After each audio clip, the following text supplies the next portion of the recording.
Retro Hangover, supported via Patreon by listeners like you. We would especially like to thank patrons Lyle McCarnes, Ashton Ruby, Randall Quiggle, Tony G, Studstill Smash the Milkman, Raging Demon, Katie Quigg, JC, Megan Caruso, Mast Keaton, Andrew LaGuarri, Ozzy Garcia, The Retro Vixen, Adam from The Good, the Bad, and the Backlog, Lunchbox, aka The Disgruntled Gamer, Diskai Mara, Jenny E, Rick Firestone, Parallax Puddles, Soha, Dave Jackson, Matt, aka Stormageddon, Retro Overdrive, Van Fernal, Keith Gasper, Eric Guess, Nomad from the Retro Wildlands podcast, Ash Event, Alan Bingham, Storm Beagle, Ryan Player One, Mike the Ref from Backbreaker Gaming, B Ross from Super Garbage Day, Darth Emick, and Low Five Alex. Your continued engagements and generous donations are deeply appreciated.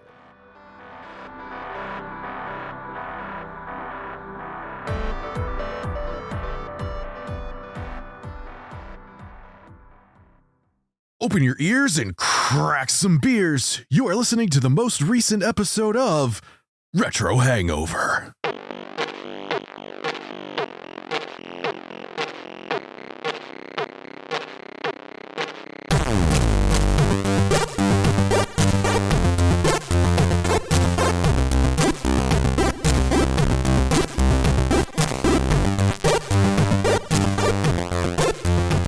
Hello, retro and classic gamers. Welcome to the podcast where we gather great goods graciously, gorging gluttonously. This is Retro Hangover. I am your co-host, Chris Copleen, with special guest, game development veteran and 3D artist Kiyoshi Okuma, and, as always, your host, Shane.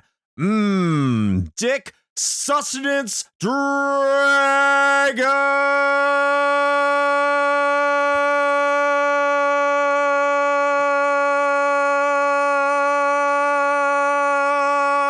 Koski. Dick Dragon requires food badly. I don't think they say that in this game. Unfortunately, they say you're about to die. That's true. Warrior's about to die. I also dropped that in octave. I realized that while I was saying it. I'm like, I wasn't as loud. I was more maybe that's more of the ring announcer. Maybe that's why Little People Wrestling has not contacted me yet. After I have said that multiple times in the history of the show to be a ring announcer. You know where to find me. Hire me, you cowards. I will do it for you. Especially in Florida. They have to have that in Florida. I mean, listen, we've got meth and gators, so I can't imagine that we wouldn't also have that amongst everything else. I know. I'm deeply disappointed. But what I'm not disappointed about is today's guest. We have a fantastic guest here in Kiyoshi Okuma. Thank you so much for joining us to talk to us today about Gauntlet Legends. And I'll kind of let you give your own introduction as to why I might be so excited that you are here today to talk to us about that. Thank you for inviting me. I'm glad to be here. I worked on Gauntlet when I was basically a freshman in the game industry, and it was one of my first games, although actually not my first. It was quite the the exciting development for me being fresh into it. So nobody's really talked about this game too much, so I'm excited to be here and give some thoughts about it and development details. Well, I for one am stoked. That may or may not throw off like the mystique of the ending of the episode. I don't know, but you know, whatever. Fuck it. Like, I love Gauntlet Legends, so I'm very excited about this. Well, I'm glad you guys like it. It was. Hey, I haven't said anything yet, so. Oh, okay. Yeah. At least 50% of us like it. Chris is a spoiler, no matter what. I will make it seem like I'm going to shit on this game, even though I probably won't. But I'm going to pretend I will, just to create some suspense. Maybe I will. Who knows? But once again, thank you so much for coming here on the show. This isn't the first time we've had a developer on the show, but I think it's the first time we've had someone who's been directly involved in the game du jour and hasn't been an interview per se. And so it's going to be great just talking shop and talking about this game. And I'm really excited to hear what we all think about this. And especially coming from someone who was there in the studio while this game is being made. I'm very excited about that. But before we get into that properly, we always open up the show with what game we have been playing lately. As is tradition, we let our guest go first and talk about which game that they have been diving into. So, Kiyoshi, what game have you been playing lately? Well, I've always wanted to play Persona 2, but as some people know, Persona 2 actually has two parts. It has the Innocent Sin part and the Eternal Punishment part. And in North America, Eternal Punishment was the only part they released for quite a long time until the PSP version. I don't remember when that came out, but it was quite a bit later. Me not actually enjoying handhelds and my PSP being very much on the edge of death right now, I didn't play that on PSP, so I'm actually playing it on the Mister, playing Innocent Sin as a fan translation. Although I'm wondering if they took the text from the PSP one or not. I don't know. But yeah, been having a good time with that. It's if you want to do everything in it, it's kind of grindy, but being able to see Persona 2 finally is exciting for me, and it's weird because I played the Persona games in a very odd order. I played like 1, and then I played 5, and then I played 4 Golden, and then like I should have played 3 next, right? Going in that reverse order, but then I'm playing 2 now. So that's what I'm playing. Outstanding. Yeah, I remember getting Persona 2. Innocent Sin was the one that we got for the PlayStation Eternal 1, correct? Punishment. It's actually the Eternal Punishment. Yeah. Yeah. I got that when that came out way back in the day, and that was actually the game that inspired me to finally buy a digital game on the PSN, because I don't think I'd bought any prior to that. I do think it's interesting, and I have the PSP version of Innocent Sin, so yeah, now I have it balanced out. But I think it's funny that Innocent Sin didn't come to the United States on its first go round, and then on the PSP we didn't get Eternal Punishment. Right, that was bizarre. That was very bizarre. It's like it's so you weird. guys can't like commit to the both of them on any platform. We make it a mystery. You have to search for things and spread rumors, apparently, in order to get what That's you correct, want. Yes, it's a Joker's affair. Are you enjoying it? Are you having a good time with it? So that's the weird thing. Like, I thought I was going to really have a great time because I really liked Persona 1. I thought it was very well done. But it's been a long time since I played it.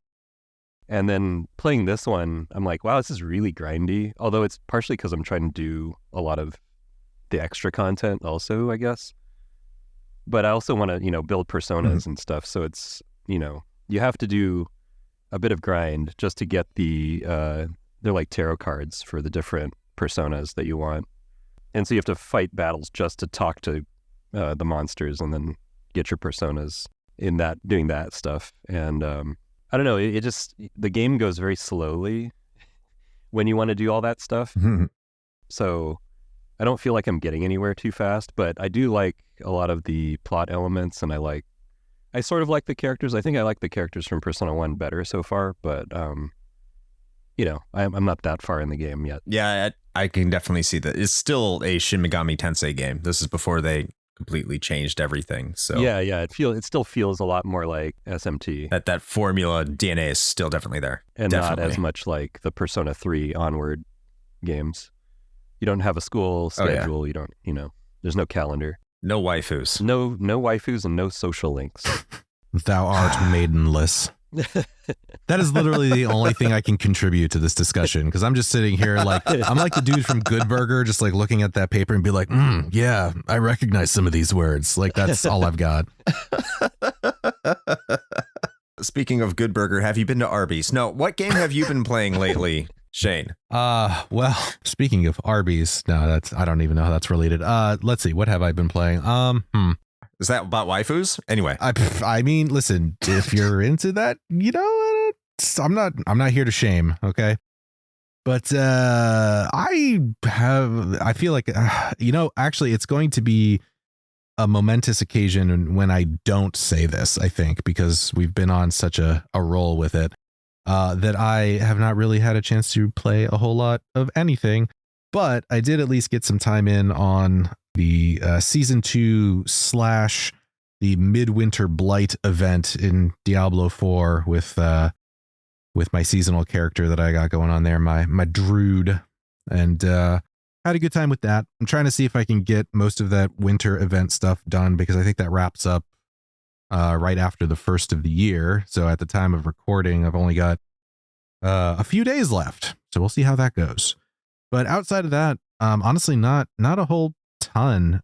I did on stream recently, which if you would join us on Sundays at 9 p.m. Eastern time on twitch.tv/retro hangover, you would have seen it. Plug. That's right. But our wonderful patron, Randall, gifted me a copy of a game that I had on my wish list called Biota. And I really, really like that game. I got super into it on the stream, and I'm still going to work on trying to finish it up, but I highly recommend that. I thought it was going to be a straight up roguelike, and it turned out to be actually more of like honestly, I kind of actually hate using this term now, and I think Chris is with me on this one, but it's a little bit of a Metroidvania. I feel like I feel dirty saying that now, but it is, I think, in a lot of ways. But anyway, it's super good and it's relatively inexpensive, so highly recommend that game to, well, pretty much anybody, I think. But that's kind of it for me, man. I haven't really had a whole lot going on, except for, of course, the game du jour and checking out my save files that still exist on my N64 controller pack, which we'll talk about in a little bit. But what about you, Chris? What's been keeping you busy these days? So I always love to plug the RHRC, the Retro Hangover Review Crew, and I've been playing some Shovel Knight, and I beat that, but I'm going to withhold my comments for that game because we will be playing that next year. So you will be getting a full-fledged episode of Shovel Knight sometime in 2024, think first quarter, and I'm really looking forward to that episode. That's the slightest of previews there. Maybe I really hated it. You never know. I didn't. In terms of other games that aren't related to the show, I actually sat down like a big boy and beat Metroid Fusion. Oh. I know that's going to sound shocking to people that did see me play this on stream. What I figured out the problem is that I was playing it on stream. This is nothing against streaming or people who stop by to watch me play the game. All your fault. It's all your fault. Actually, no, you know what? Fuck it. This is the Star Fox Zero syndrome, right? Exactly. I am going full heel here, and I'm going to let you know, dear streamers, it is entirely your fault that I sucked at Metroid Fusion, because as soon as I played that game on my Wii U with my Wii U Pro Controller Classic thing, it's the Wii controller, not the Wii U controller. Anyway, as soon as I started doing that, I was excelling. I was thriving. I think they still use that as a term for doing well. I was just doing excellent. So yeah, it is your fault, streamers. And I don't care if you have excellent comments and commentary and great discussion and a vibrant community that we have over there. It made me suck at Metroid Fusion, which is fine because the game is, it's good, but it's not great. I had a good time with it. But yeah, I beat it. Yay me. I think the more important point there is that you were just playing it on the Wii U. I think that's really what it is. You gotta be in your element. Well, I wanted to play it on my GameCube, but I was nervous because I don't know if I have the cartridge that has the battery backup or not. And I didn't want to get into like a good 2-hour play session and find out that I did and it no longer worked. So I was like, you know what? My Wii U is right here and things still work on that. So I am going to go that route. And at least I know that going that route did not hurt me. But I do have the physical copy, so there's that. Reminds me of that time that I played Nier and then my Xbox 360 hard drive died and I lost like a game where I was halfway through it. Those were good times. I have like NES games that still have batteries that work, so I'd be surprised if a Game Boy Advance game's dead, but I guess anything can happen. I'm just terrified. I know what happened to Pokemon, but then again, Pokemon has a clock too, doesn't it? Oh, does it? I don't know. I don't play Pokemon. Yeah, day-night cycle. You're smart, like me, because I don't play Pokemon either. I just, wow. You got to cut out things in your life to, keep yourself from going overboard with the JRPG genre. So, exactly. Pokemon is my one omission. It's like I don't play any Pokemon. It's just like a rule now. I mean, I could completely understand that. Yeah, I'll say I don't either. I played Pokemon Red and I was like, yeah, I feel like I'm good. Yeah. Last one for me was Silver. But we talked about that like 100 episodes ago. So, well, actually, in the sake of full transparency, I did play another one, but it was that Pokemon Eevee one, which was literally just a remake of Pokemon Red. So I basically just played the same game twice. But enough about Metroid Fusion and physical copies and broken backup batteries, it's time to get into the game du jour, which of course is Gauntlet Legends. And as we are wont to do, we go over the brief history of our game of the day. So Shane, you are super stoked. I am. So I think that you should be giving this brief history on Gauntlet Legends.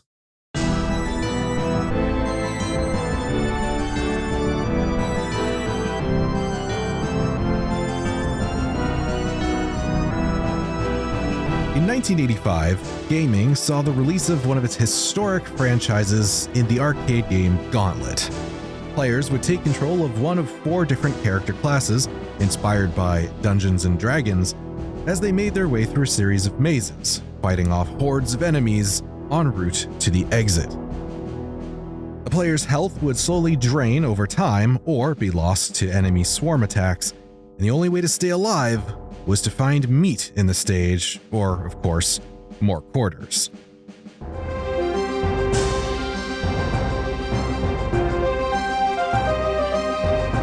Gauntlet was a huge success, spawning home console ports, sequels, and would inspire countless games of its own.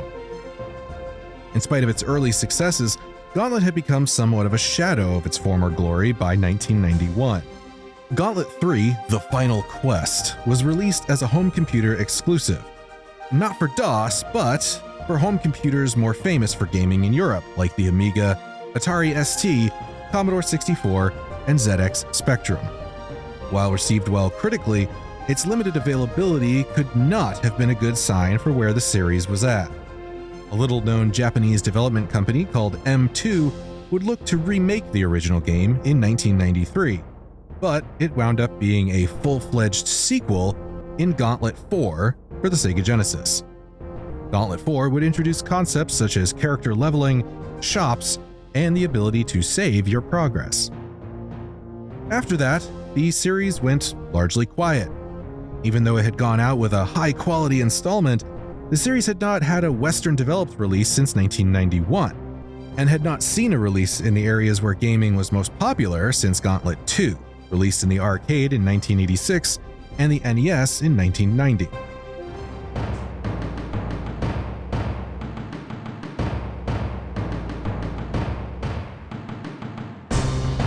However, in 1998, that was all set to change.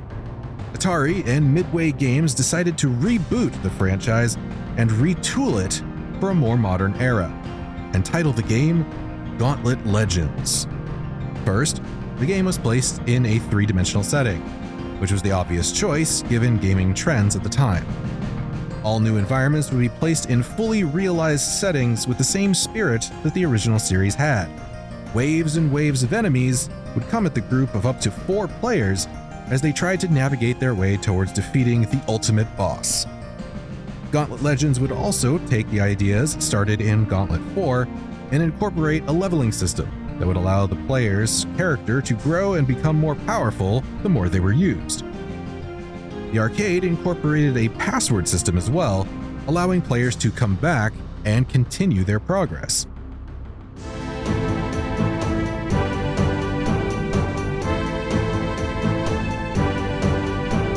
The game did well enough to receive ports to the N64, PS1, and Dreamcast, each having their own particular set of idiosyncrasies. The N64 port, released in North America on August 31st of 1999, was the most arcade accurate of the bunch, allowing up to 4 players simultaneously with the expansion pack. The PlayStation 1 port, which was delayed until March 30th of 2000, only allowed 2-player support, and didn't even support the console's multi-tap accessory. While the Dreamcast version, released on June 6 of that same year, would support the iconic Gauntlet multiplayer experience, it's not a true port of the original arcade game, as it added features of Gauntlet Dark Legacy, a tweaked and larger version of Gauntlet Legends. Critics were largely lukewarm on the game, giving all versions average to slightly above average scores.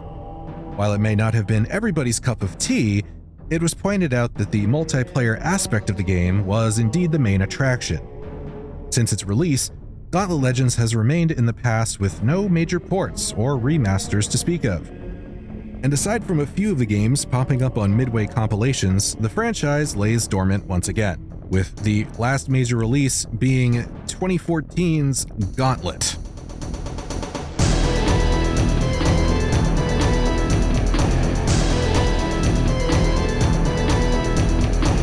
That is your brief history of Gauntlet Legends.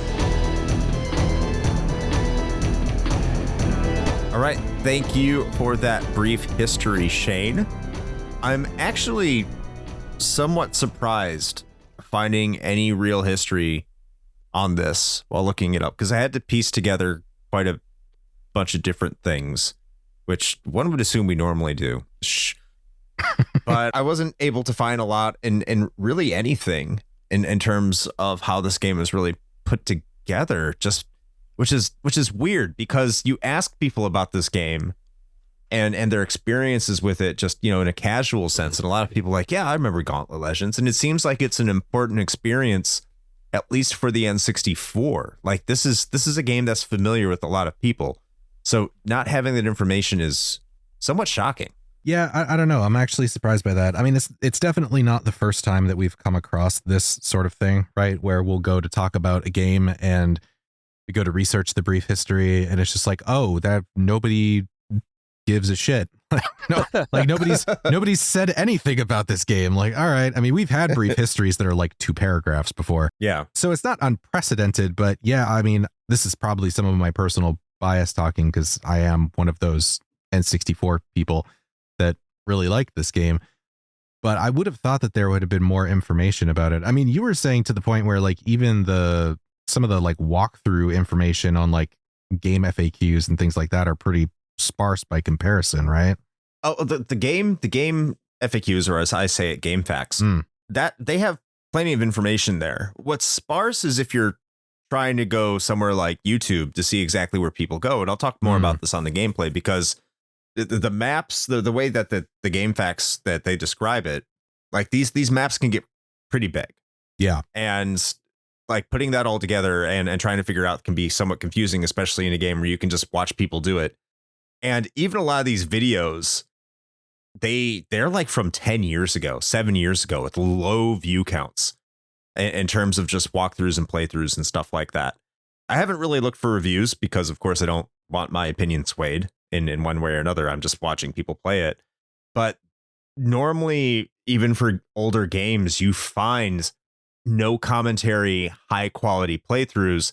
And for Gauntlet Legends, that just didn't exist, at least for the N64, which is the version I need to say that we are talking about today, in case there's any confusion. Certainly the version I'm talking about. I don't know about anybody else, but yeah, because there are differences across the different versions here. They are not the same. And I mean, structurally they're somewhat similar. I did see some videos on that. Like I watched some videos on some of the PS1 levels, and they're very similar to what the N64 was doing, but a lot of other things are different. Same with the arcade, like some item locations, and the Dreamcast, as we already said, it incorporated parts of Dark Legacy, which is kind of an expansion, but kind of also different. So like they're all different in their own little ways, but there's not a lot of information on that. And again, it's mind blowing that this information isn't more readily available for a game that seems like it was popular. From what I know, it was pretty popular. Yeah. Yeah. I'm also shocked at those review scores. I looked them up. They're about like 70%. I mean, and people are allowed to be wrong. That's fine. Yeah. I mean, I'm not here to say 70% is bad. I mean, that's like an averagely good game, from the media usually, right? Yeah. It's like average. That's average for gaming media. But like you talk to people, and you yourself, Shane, when you were getting ready for this episode, you were super stoked about it because you have a lot of personal experiences about this, and a lot of other people do. Like, it's just so glowing. So it's very off-putting, but I don't want to, just bury the entire episode here in the response to the history here. I think did do a good segue here for personal experiences, and I'll kick this off. I'll save Shane's for the middle, and we'll get to Kiyoshi's here right after Shane and have him close them out. Personal experiences, because I think those are far more juicier than mine. Because I'm just gonna say I played Gauntlet Legends for the first time for this episode, and didn't play it when I was a kid. I think I knew about it. No, I definitely knew about it. I've definitely heard of it, but it was not one that I played. So I will leave all those personal experiences and all that good stuff for you two, and I will kick this one over to Shane and say, Shane, I know you've kind of alluded to this, but what is your personal experience with Gauntlet Legends? Man, I don't know what you're talking about. There was no alluding. I was not trying to be sneaky. I played the fuck out of this game. You weren't. Yeah, no, okay. So I've seen a lot of people put this one up as one of their like rental games, and I think that'll actually come up in our pontifications later on, actually. Like, for instance, 1080, when we talked about that was a rental game for me, right? Like, I never owned it, but I rented it enough that I should have probably just bought it. But this was not that. Like, I can't recall exactly when I got it or what the circumstances around that were, because I'm almost 40 and my brain is shot, so whatever. I don't know. It happened is the point. And my brother and I played the ever-living shit out of this game, to the point where, and I'm actually really happy that this still exists. I don't know how long N64 like controller packs are meant to last. I mean, so far this beast is still going. But when we fired this up again, because full disclosure, I was stoked enough about this that I was just like, Chris, you need to come over and play this. Like, we need to play together. You need to experience this the way God intended, with an N64 sitting on a couch, or in our case, a couple of chairs. But and also because this game mysteriously is absolutely impossible to emulate. But that we'll talk about that maybe a little bit later. But when I loaded that up and I, saw my save files on my controller pack, I still have my level 99 Minotaur on there. I don't think I maxed out all of his attributes to 999, which is the highest they can go. I would actually have to double check that. But that in and of itself is a testament to how much I played this game. And I do think I played a lot of it solo, but I do think a lot of it was because it was just such a really great pick up and play co-op game for my brother and I to just sit down and play. Because my brother, for context, he's like 4 years younger than I am. And so at the time of this, being new-ish, we were both young, but he was obviously much younger. And so it wasn't always that easy to play games with him, because, I mean, I don't know if he listens to this, but if you do, I mean, I love you, but you sucked at these, right? And so like having something that like was pretty straightforward of just like, okay, listen, just run at things and mash the button and don't fucking die. Like, he could handle that, right? And so we had a good time with this. I think his character of choice was Anubis. So once we unlocked the Anubis version of the character, he played as that pretty much all the time. And I played the Minotaur. And yeah, man, I have a lot of good memories with this game. And I just really, really enjoyed playing it as a co-op experience. I do think, much like, other games of this ilk, and perhaps other Gauntlet games just in general, I do think that that's really where it shines. But I think just even the light amount of RPG elements that are included in this, which we'll get more into when we talk about like gameplay, I think that's really what ended up like hooking me, because the gameplay on its own probably would have been fine, right? It's pretty straight up Gauntlet, but it's just in a 3D space. But having those extra elements of like character progression and like unlocking things, that's really what like sunk its claws into me and got me to play this game like probably more than I should have. I don't know, but yeah, so that's my personal experience anyway. But what about our esteemed guest? I feel like your stories are probably even more interesting than mine. I don't know. I mean, what is this game? I don't even play this game. Oh shit! Wait, did we get the wrong person today? God. No. I'm really glad you guys played it together, actually, because Playing it alone, I mean, it's an okay game when you play alone, but it's much, much better when you play it with other people. Like any good, I guess I kind of want to call it a beat 'em up. Like Gauntlet, it's weird because Gauntlet's not necessarily a beat 'em up, but Gauntlet Legends feels a little bit more like a beat 'em up than like the old one. Yeah, I would agree with that. I think the experience of, the co-op is where it, obviously, you said it already, where it really shines, and it like, that's the way it's meant to be played, right? Mm-hmm. But yeah, what's my personal experience with Gauntlet Legends? Well, in 1998, I was going to school in San Francisco for 3D graphics, a very new and upcoming, exciting field of work for people. I was taking a class with a teacher named Ace Miles, and this guy, he was quite a character. He was a a magician, and as a magician, of course he was. He wanted. Yeah, no, I'm not even kidding. He's a magician, and this is the wild story. Anyway, so as a magician, he wanted to have a video reel that he could show people. And he wanted something to create titles for his videos, like put some text on screen and have it look flashy and stuff. And so he found out that if he had an Amiga and this program called Lightwave, he could do that. He could create 3D titles and make it all, snazzy for his magic reel, right? But I guess one thing led to another, and he started doing 3D modeling.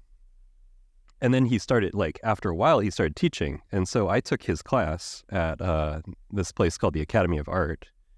I took his class, I think it was in 1997, maybe, something like that. And he really liked my work. And he said, hey, I have this friend at Atari Games who's looking for people who know Lightwave. You interested? And I was like, well, hell yeah. I love video games. I want to work for Atari. That'd be cool.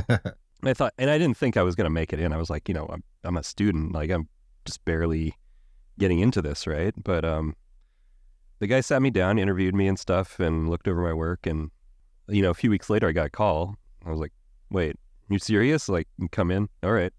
So I started working at Atari Games, and it was quite a learning process to, get up to speed with everything they were doing. We had, dev kits and all this other stuff. The first project I worked on there actually wasn't Gauntlet Legends. It was something in the Wayne Gretzky's 3D hockey series. I don't know if you guys know about that, but I do. Atari / Midway had their hockey games, and they were the Wayne Gretzky's 3D hockey games. The producer at the time wanted me and just a handful of other people, I think it was 3 other people, to do a new version of the hockey game. So we were working on that for a while, and that actually helped me get my feet wet as for N64 development.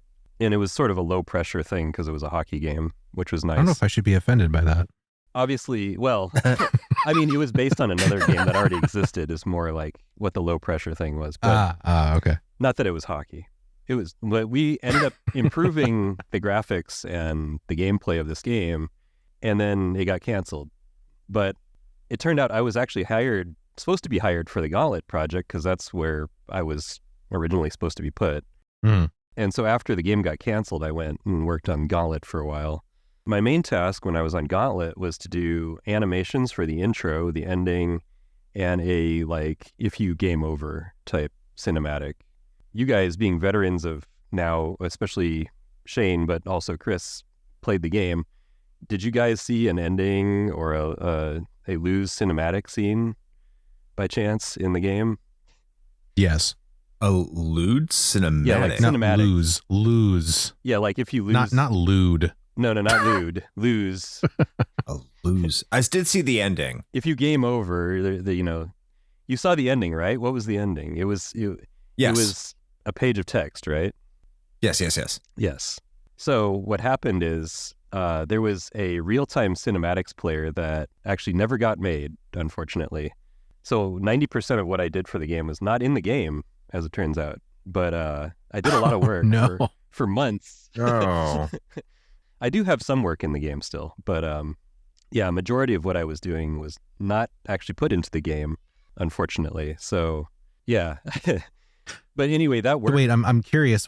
On that point, like, so what exactly happened there? Like, you had created the content, but then it didn't get used because of the real-time player not being available, so or like what? The idea was to sort of mirror the arcade game. The arcade game has pre-rendered cinematics for the intro and the ending, especially, right? Right. They wanted something similar for the home game.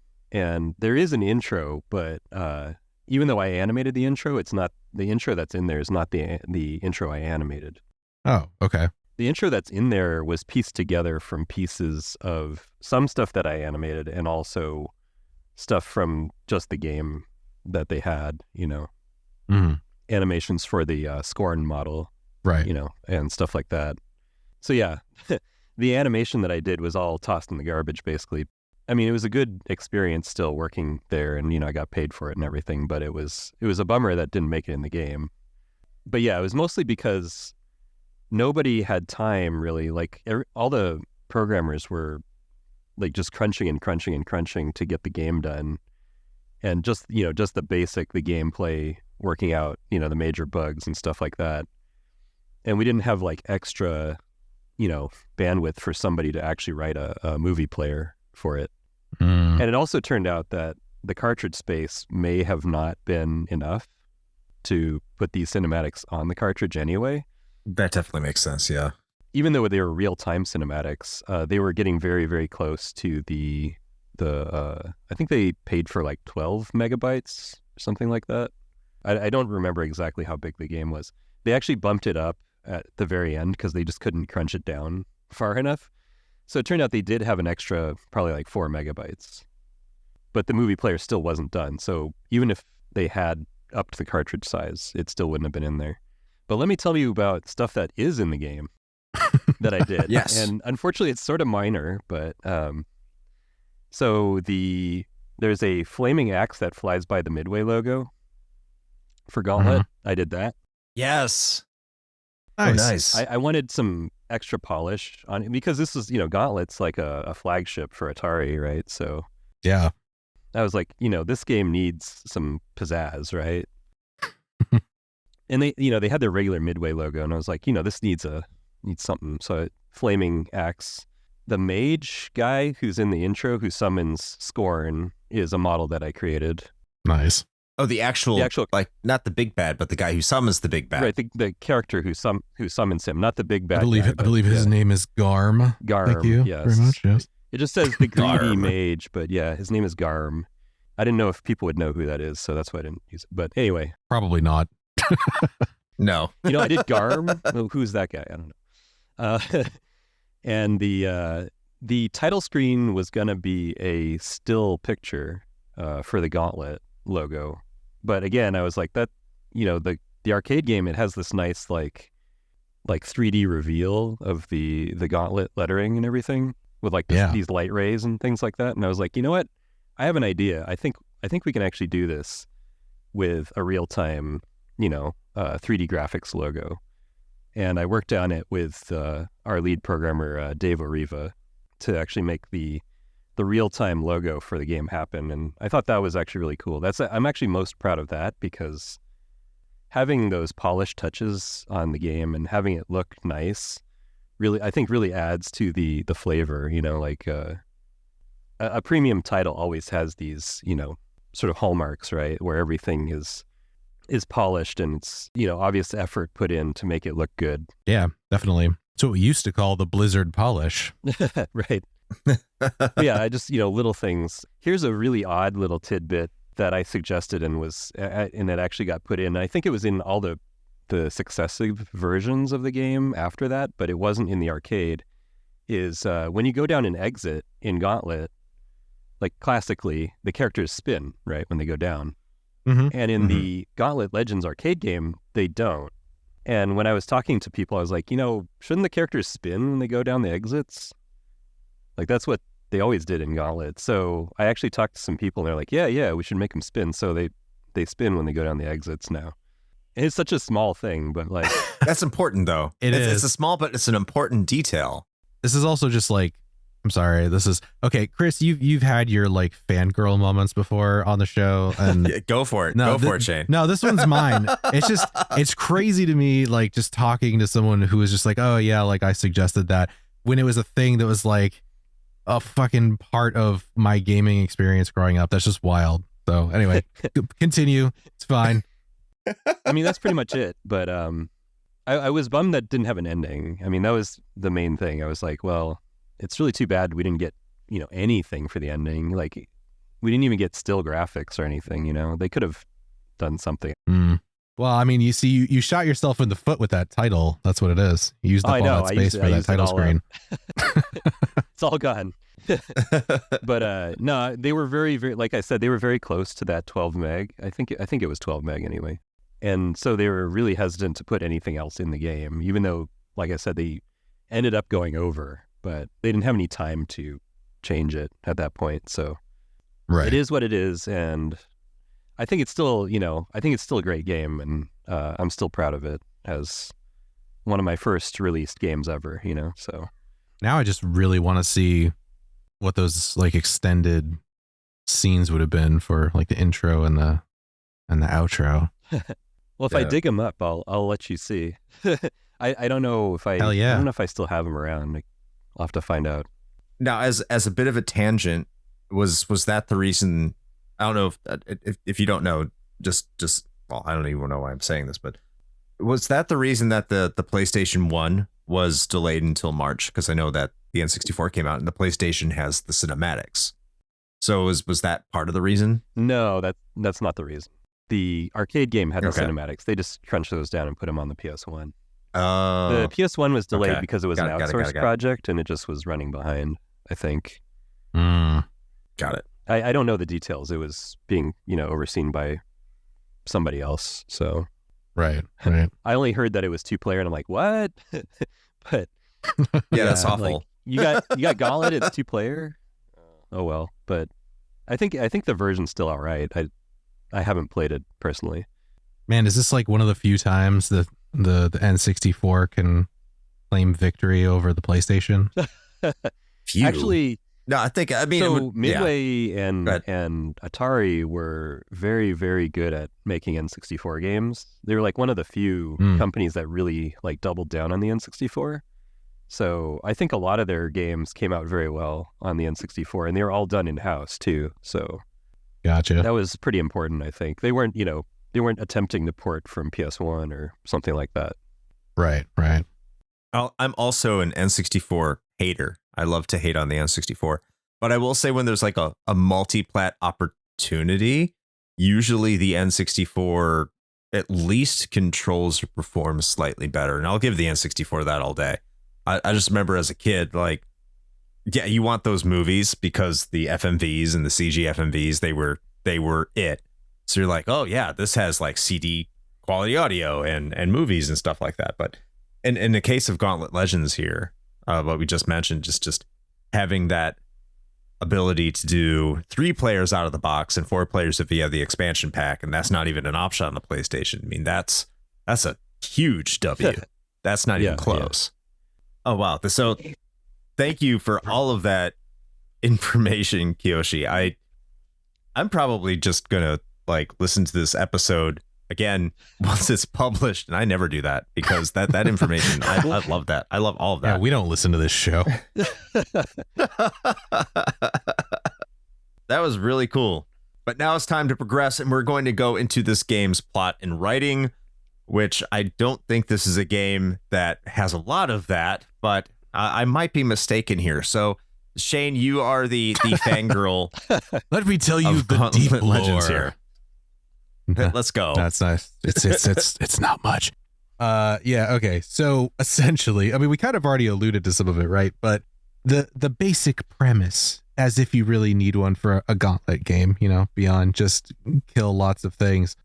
There was a corrupt mage, and his name was Garm, and he used a set of 13 runestones to summon Skorne, the demon, and then, of course, in true demon-like fashion, Skorne, double crosses Garm, imprisons his soul in the underworld, and then Skorne being like, "Hey, these runestones, I feel like those might be my Achilles heel. They're my downfall. So what does any good big bad villain do in fantasy? He takes them and he scatters them to the edges of the earth, assuming that no one's gonna take the time to go piece them all together. But haha, that is where our heroes come into play, and we have to go and explore, what is it, like 4 different kingdoms with eventually a 5th one, to obtain keys to allow access to a desecrated temple to banish Skorne to the underworld. And then once you get all the rune stones, you actually go to the underworld with the final showdown with Skorne himself. And that's pretty much it. That's the story. It's Diablo. You forgot Gandalf. I mean, Sumner. You were making that joke. Yeah, Sumner. You were making that joke before about how Diablo is basically Gauntlet. And then, like, when we sat down to play this, and you're just like, oh, it's Diablo. And I'm like, fucking yes, I guess. Fine. Like, you're not wrong. Yeah, he's not. You're out of line, but you're not wrong. That's shout out to Masked Keaton, Poppy the Keaton, by the way, who got very upset on a King of Games 2 decision over Diablo 2 advancing over one of his favorite games. And he's like, it's just Gauntlet. And we're like, yeah. Why would you say something so controversial and yet so brave?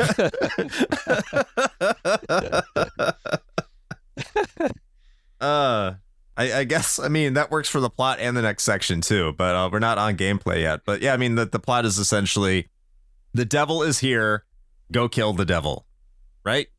And do all these things to get the devil. Right. Go. It works. Pick up all the stuff so that you can go kill the devil. Yeah. Yeah. Yes. Go find the important MacGuffin thingies. There you go. I know this is probably more in sound, but I just want to say the audio quips, and I told this to Shane while you were playing together. It's like, this is so incredibly cheesy, and I love it. Like, I think when I defeated the dragon the first time, well, I the only time, because I only defeated it once on my way there, but it was like, I couldn't hear it because I had like a podcast going on in the background because I didn't know what the reaction would be, and I just heard this like ridiculous laugh, like, ha ha ha! You beat my servants. You think you can beat me? Ha ha ha. It's like, well, yeah, I just killed one of your dudes. You're not worried at all. Like, I love that because it's like campy. And it's like total, hubris bad guy energy the entire time. And I love shit like that. It's like, it doesn't matter. Everything's going according to plan, even though you just thwarted one of my plans. That's what I wanted you to do. And you know what? Skorne out here playing 4D chess. No, the entire time. He wanted to be sent to the underworld. That's where he's most powerful. Yeah, that's true. That's it. Yeah, I mean, it's very Saturday morning cartoon villain. It is, yeah. I think, the other thing that they wanted, though, is since it was an arcade game, they wanted you to be able to hear it and recognize what the guys were saying, like especially Sumner's lines, that needs food badly or whatever, that kind of stuff. Like you had to be able to hear that over the noise of an arcade. True. Yeah. So the more over the top it was, the easier it was to kind of, hear it in the arcade as well. So I'm going to save this for like the audio portion, the music and sound, but I have a question about one of those voice clips that maybe you can answer and settle like a multi-decade mystery for me, but we'll get to that later. It might be unlikely, but yeah, we'll see. But I think that's, for all the time we spent on 1080 snowboardings and the Nepo baby adventures of Ricky Winterborn, I think it's time to move on to gameplay. Winterbottom. Yes. Let's move on to the gameplay here. I think we kind of said this. I'll start this one off, and I'll say the gameplay is Gauntlet. I don't know how to better really term it. You pick a character. You get 4 characters to start out with, which are Warrior, Wizard, Valkyrie, and Archer, and somehow the Archer becomes a Valkyrie later when you level her up enough. Excuse me, the Archer becomes a Tigress when you... I thought, well, she becomes a Valk. I asked you that. It's like, what did she become? You're like, they called her a Valk. Yeah, I don't know. You remember that. I do. Yeah. It's confusing. Yeah. It's a little confusing. But anyway, all 4 characters have different stat bonuses or strengths, which the warrior has highest, does the most amount of damage with their strength stat.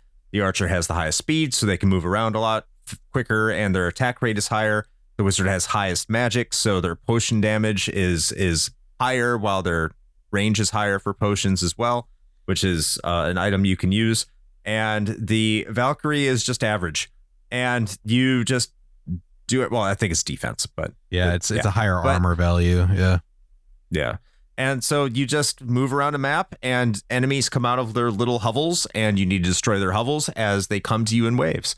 And that's pretty much Gauntlet for the most part. You pick up items that give you special abilities, and you find your way to the exit through switches and keys and all sorts of other things in a 3D environment. And there are multiple levels in, as Shane already said, 5 different stages. And there are bosses for each of those stages that have weaknesses contained in the various levels, which are kind of somewhat disappointing because they just kind of knock off a bunch of health. And then they're like, okay, now go kill it, which if you're not ready for it, you'll definitely know. And I did a good enough job, I hope, of describing that for everybody. If you don't know, I'll go watch a 10-year-old YouTube video, I guess. But that's the general gist of it. Oh, right. But, okay. You let me lay down some more details here. Expound on that. Yes, okay. Yes. All right. So yes, it is essentially Gauntlet. But I think there are a lot of important, like some somewhat minor details that I really appreciate, and then some other perhaps bigger things. So one of the things that we've talked about countless times at this point on the show is how difficult, in a lot of cases, the transition from 2D to a 3-dimensional space was for particularly a lot of pre-existing IPs, because they're like, how the fuck do we do this? A lot of them did not do it well. I mean, one could argue that Sonic never quite made the jump very well, and perhaps still hasn't to this day, maybe. And that's just one example, but this game in particular, I think did it fantastically well. And it's sort of up there with like Mario 64, in my opinion, as far as taking something that was a very well established 2-dimensional game series and translating the spirit of that gameplay into a fully 3-dimensional space, and still making it not only feel the same as you would expect from the series, but feel right in that 3D space. Gauntlet Legends does that very, very well, in my opinion. And that's part of why I really enjoy the gameplay as much as I do, is not only does it translate, that sort of somewhat admittedly basic gameplay of just like spam attacks at things until they stop coming at you, and just having those sort of like maze-like layouts of the older Gauntlet games, but it takes that and really, like, in my opinion, builds on it quite a bit, where you do end up getting these very sprawling 3-dimensional levels that also have, verticality to them. There's a lot of hidden secrets and switches and items and things like that. I think the other part, as far as like the monster spawners go, right? Something, and I pointed this out to Chris while we were playing when he was over at my place, is that the larger spawners that, pop out, like the big burly dudes, as you attack the actual spawn point and it breaks down, there's several different levels that they will break down to. And each time you break down a spawner to like a lower level, like as you're breaking it apart, the enemies that come out are actually completely different models. They're completely different 3D models of the same enemy, but it's just like a smaller, lesser powerful version.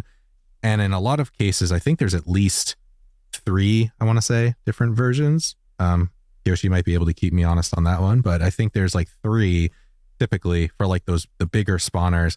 And that's a really cool touch. I think it's 3. Yeah. Yeah. So I really appreciate that.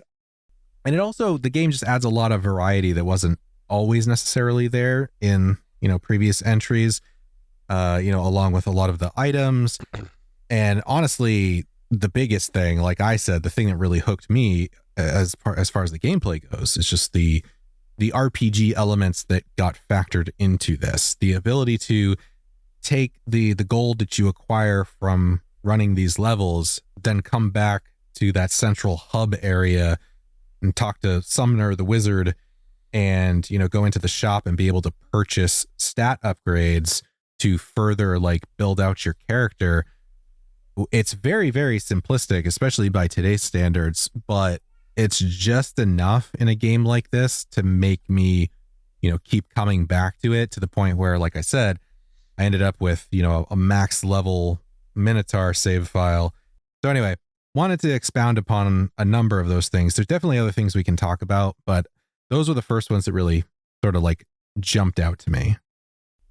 I'll definitely get to my opinions here in a sec. I just wanted to lay the foundation, lay it out there. Yeah. And I know we're gonna get deep in here because you opened up a lot of avenues we can go down. But Kiyoshi, what's your opinions on the gameplay here? What do you feel when playing this game? Well, I'm gonna be honest. Actually, when I was working on it and I saw what the arcade game was doing, I was actually very critical of it.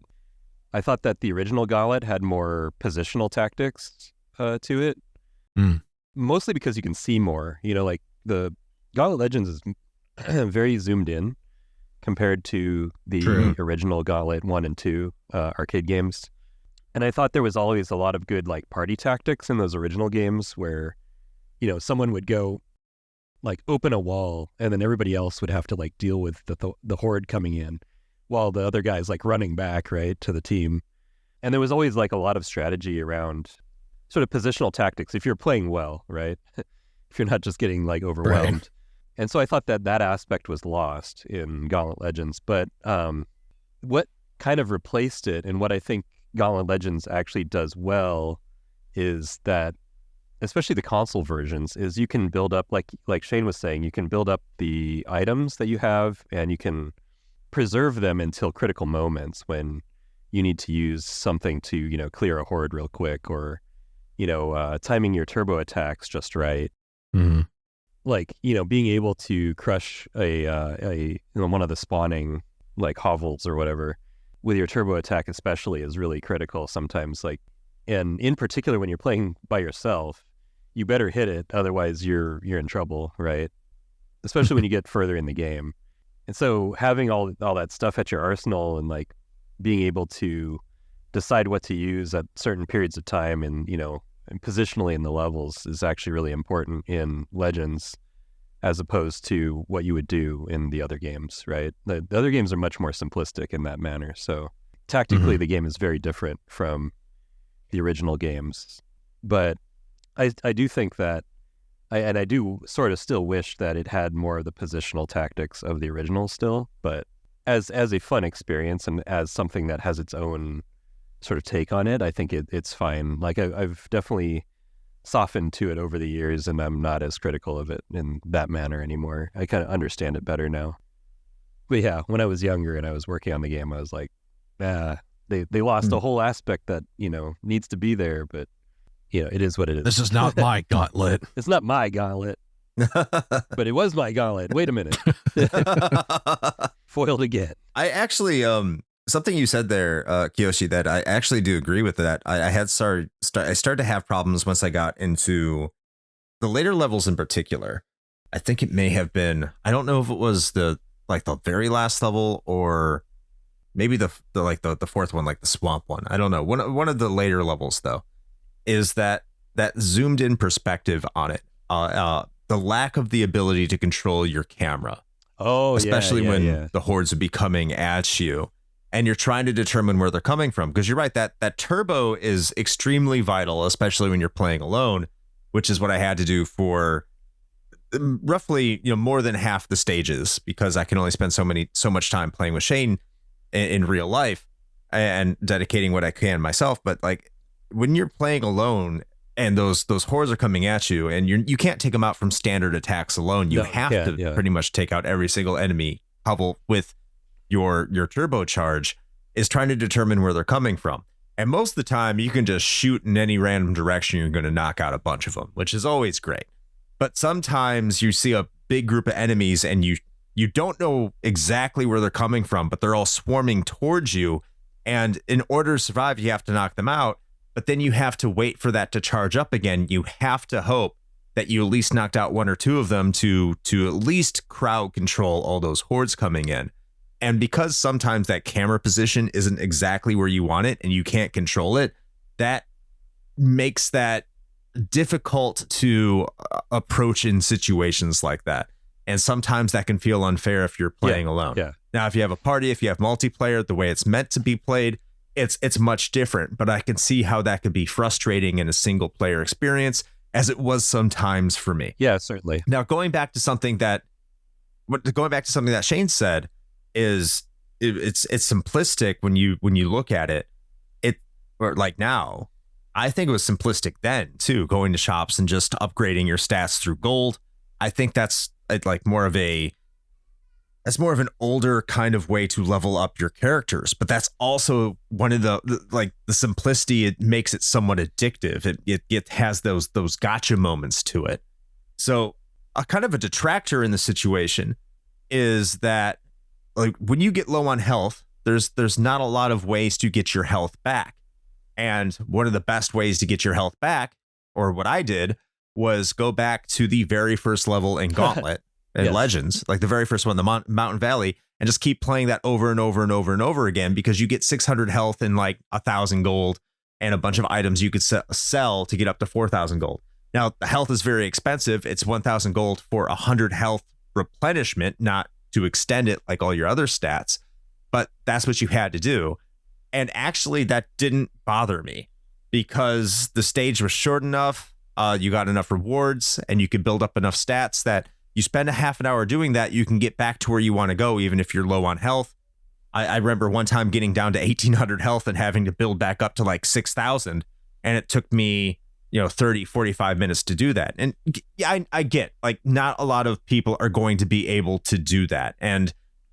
But that grind in and of itself was just very cathartic. It was very rewarding too, because I gained levels doing that, because you get a ton of experience doing all that. You get like 6,000 experience, which, is all relative. That could mean absolutely nothing to you when you say, oh, 6,000 experience. What does that mean? But essentially, like, you play it twice. You're going to gain a level and a half every single time you do that, trying to get your character back up in terms of health. So even when you progress, the challenges in front of you, especially if you're playing alone, become more and more diluted. And that is something when you start feeling like a complete and total badass and a complete wrecking crew all on your own. That's a really powerful feeling, getting deeper and deeper into the game and just realize that you can pretty much manage an entire map. And that simplicity, that the way you level up your character and the way that you like regenerate the health of your character, that's one of those. I played that game for almost 6 hours straight, and that's very rare where I have a game where I just sit down and I lose track of time. Yes. But the way that One of us. that loop, That's incredible. that way that game loop operated, that kept me just feeding on it and be like, I can do one more level. I can do one more level. I can do one more level. And that's the mindset, and that's the mantra I got while playing this game for almost like 6-7 hours straight for an entire day. It was great. I do sort of think I think that's a great point, though. Yeah, it's a good point. I think that they should have replenished your health at some point, like after you beat a level or after you beat, especially a boss. I thought that, especially after beating a boss, you should have a health regen just for free.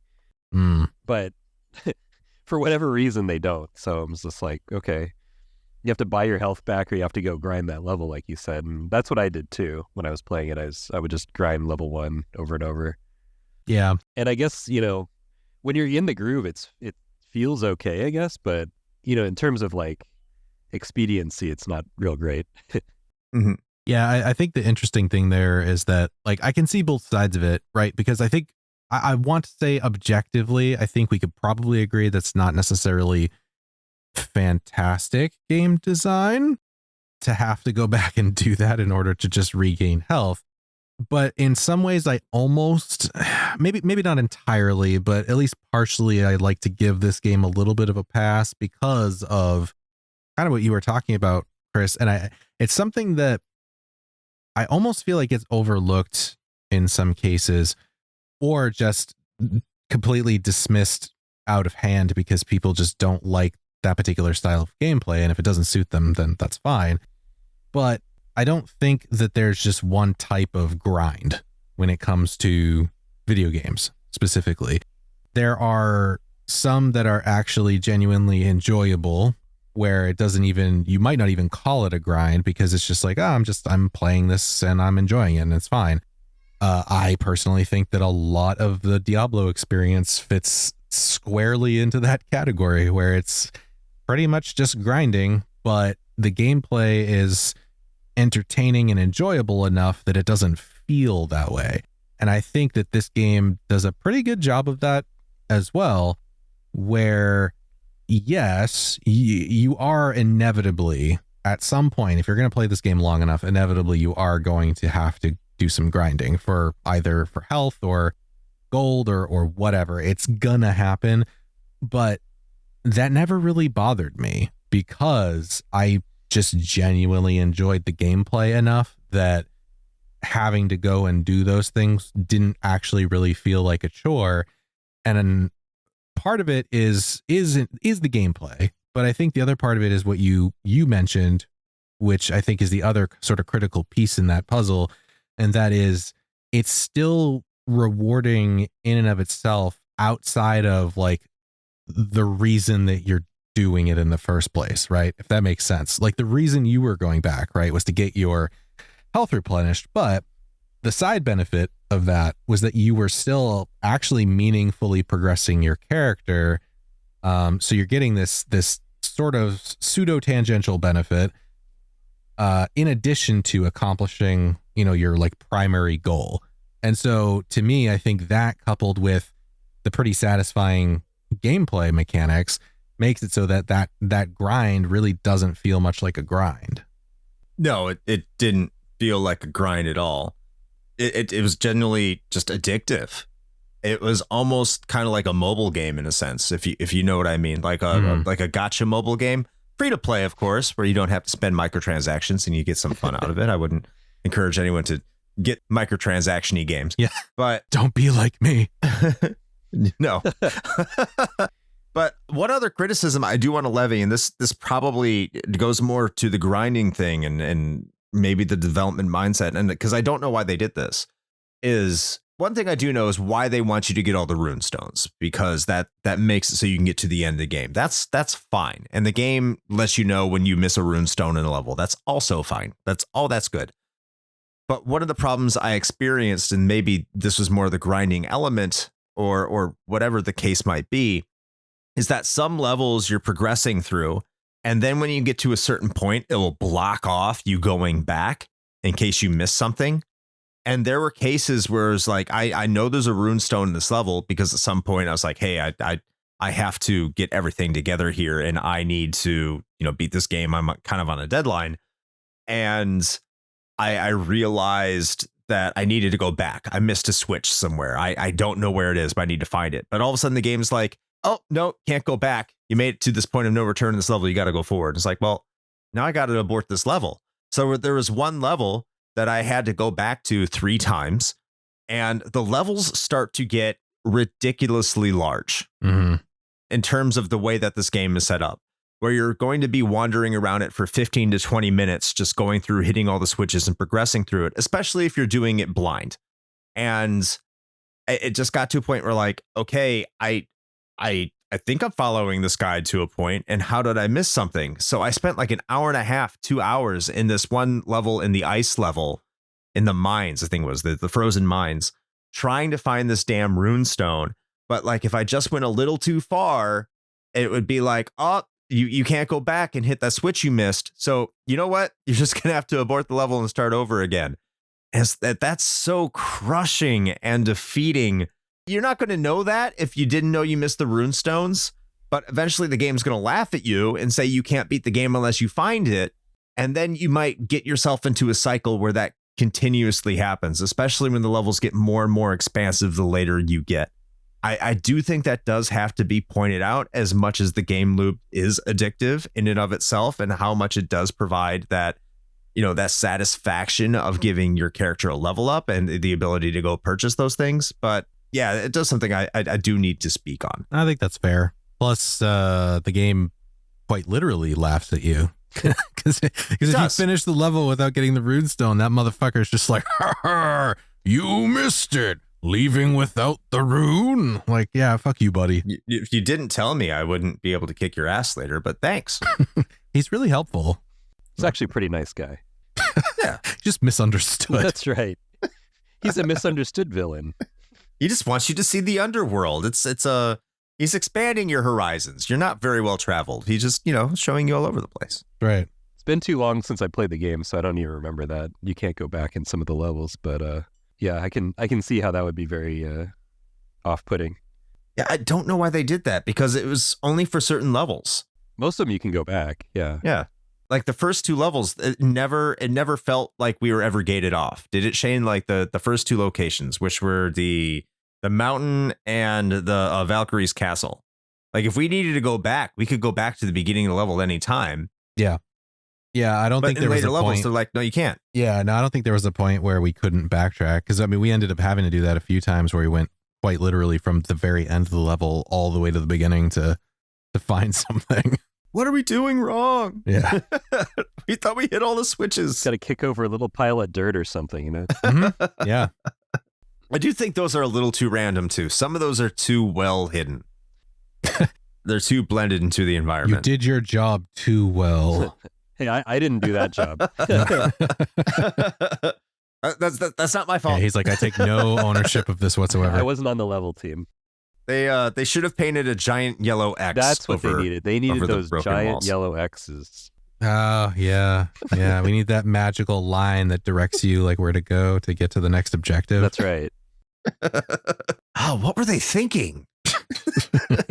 Oh my God. I think Zelda 1 also needs those, Just paint a giant yellow X on the bushes you can burn. It's, it's what you need. It's what you need. Exactly. Anything else we want to say about the gameplay here? I know I went on a very long diatribe. Oh, let's see. I mean, I think we covered quite a bit of it.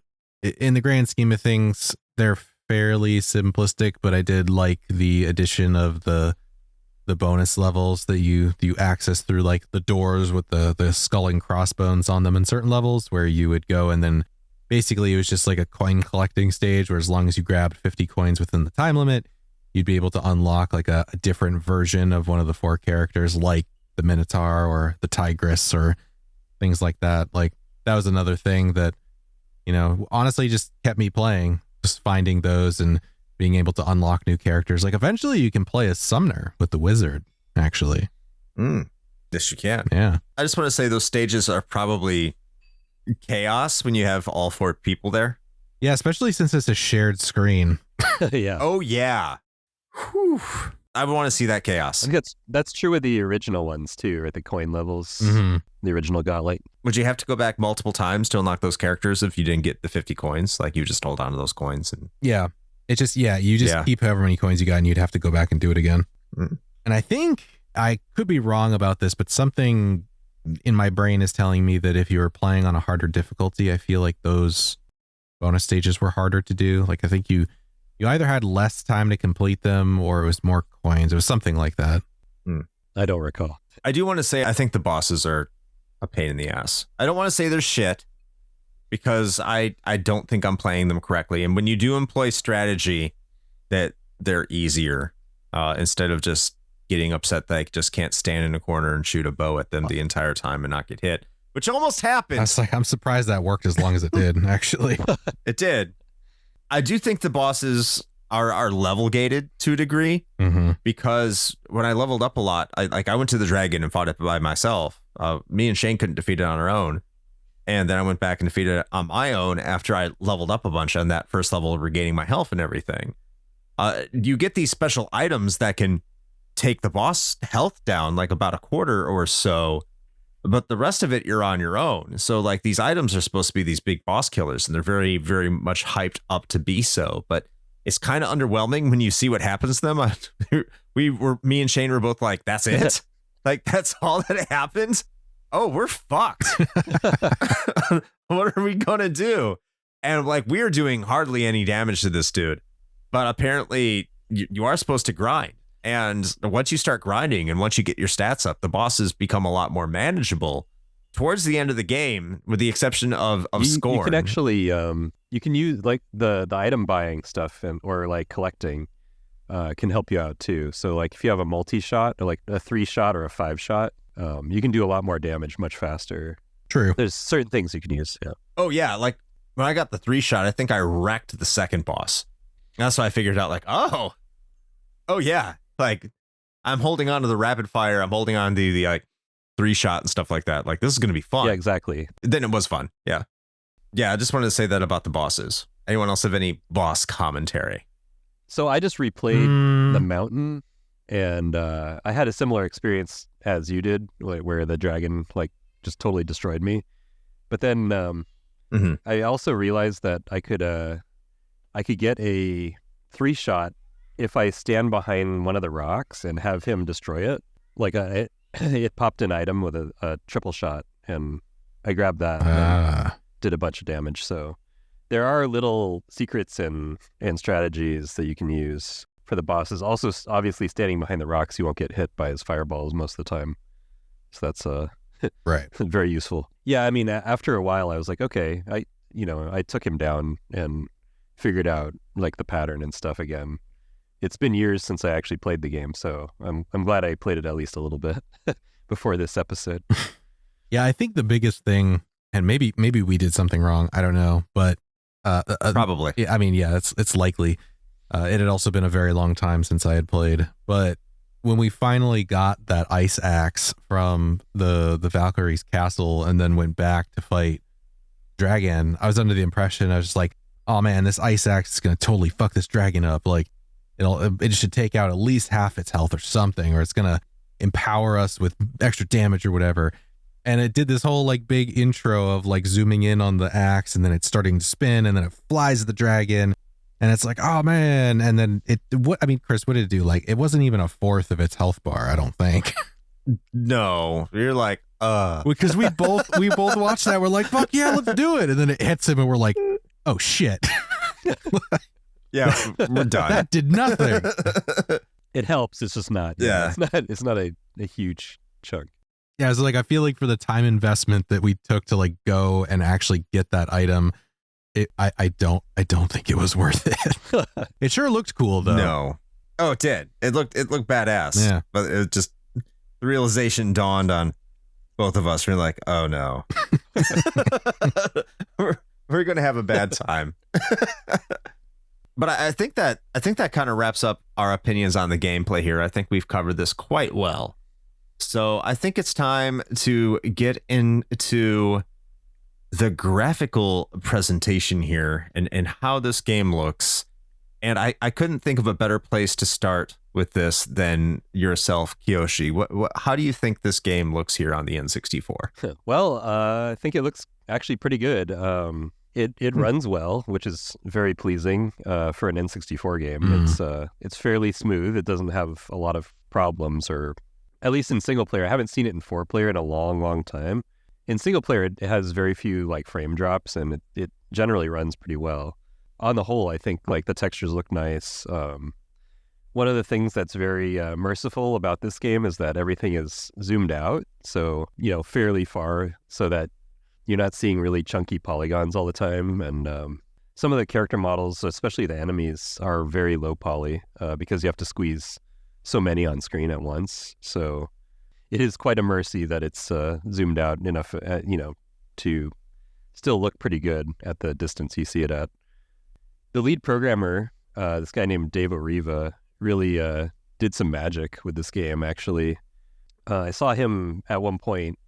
He like pulled out all the stops, and he got four wizards in a room with the 5-shot expansion on all 4 wizards, with Ricochet also turned on. And like he was shooting like just massive amounts of shots everywhere, and I was like, wow, it actually like it holds up. It was starting to lose frame rate, but it was actually doing better than I thought it would. With I don't even know how many bullets on screen. It was probably near 100, all like bouncing off the walls and stuff. So in terms of like pushing the amount of enemies it does, in terms of pushing the amount of shots and like, heroes on screen that it does, I thought it was actually very, very good in terms of performance for, the quality of the time, the N64, right? Yeah. Right. And yeah, it's just generally I think it's a pretty good looking game. One thing I thought was clever too is he actually turned off the smoothing on the textures, so it doesn't have that smeary look to it. Oh, yeah. So it's funny because almost every game on the N64 uses it, but it is an option to turn it off. You can turn it off. I think it actually helps the frame rate a bit to turn it off. Since everything's, like I said, it's actually kind of, it's not getting too close to you. Like not having that filter on is fine for that game.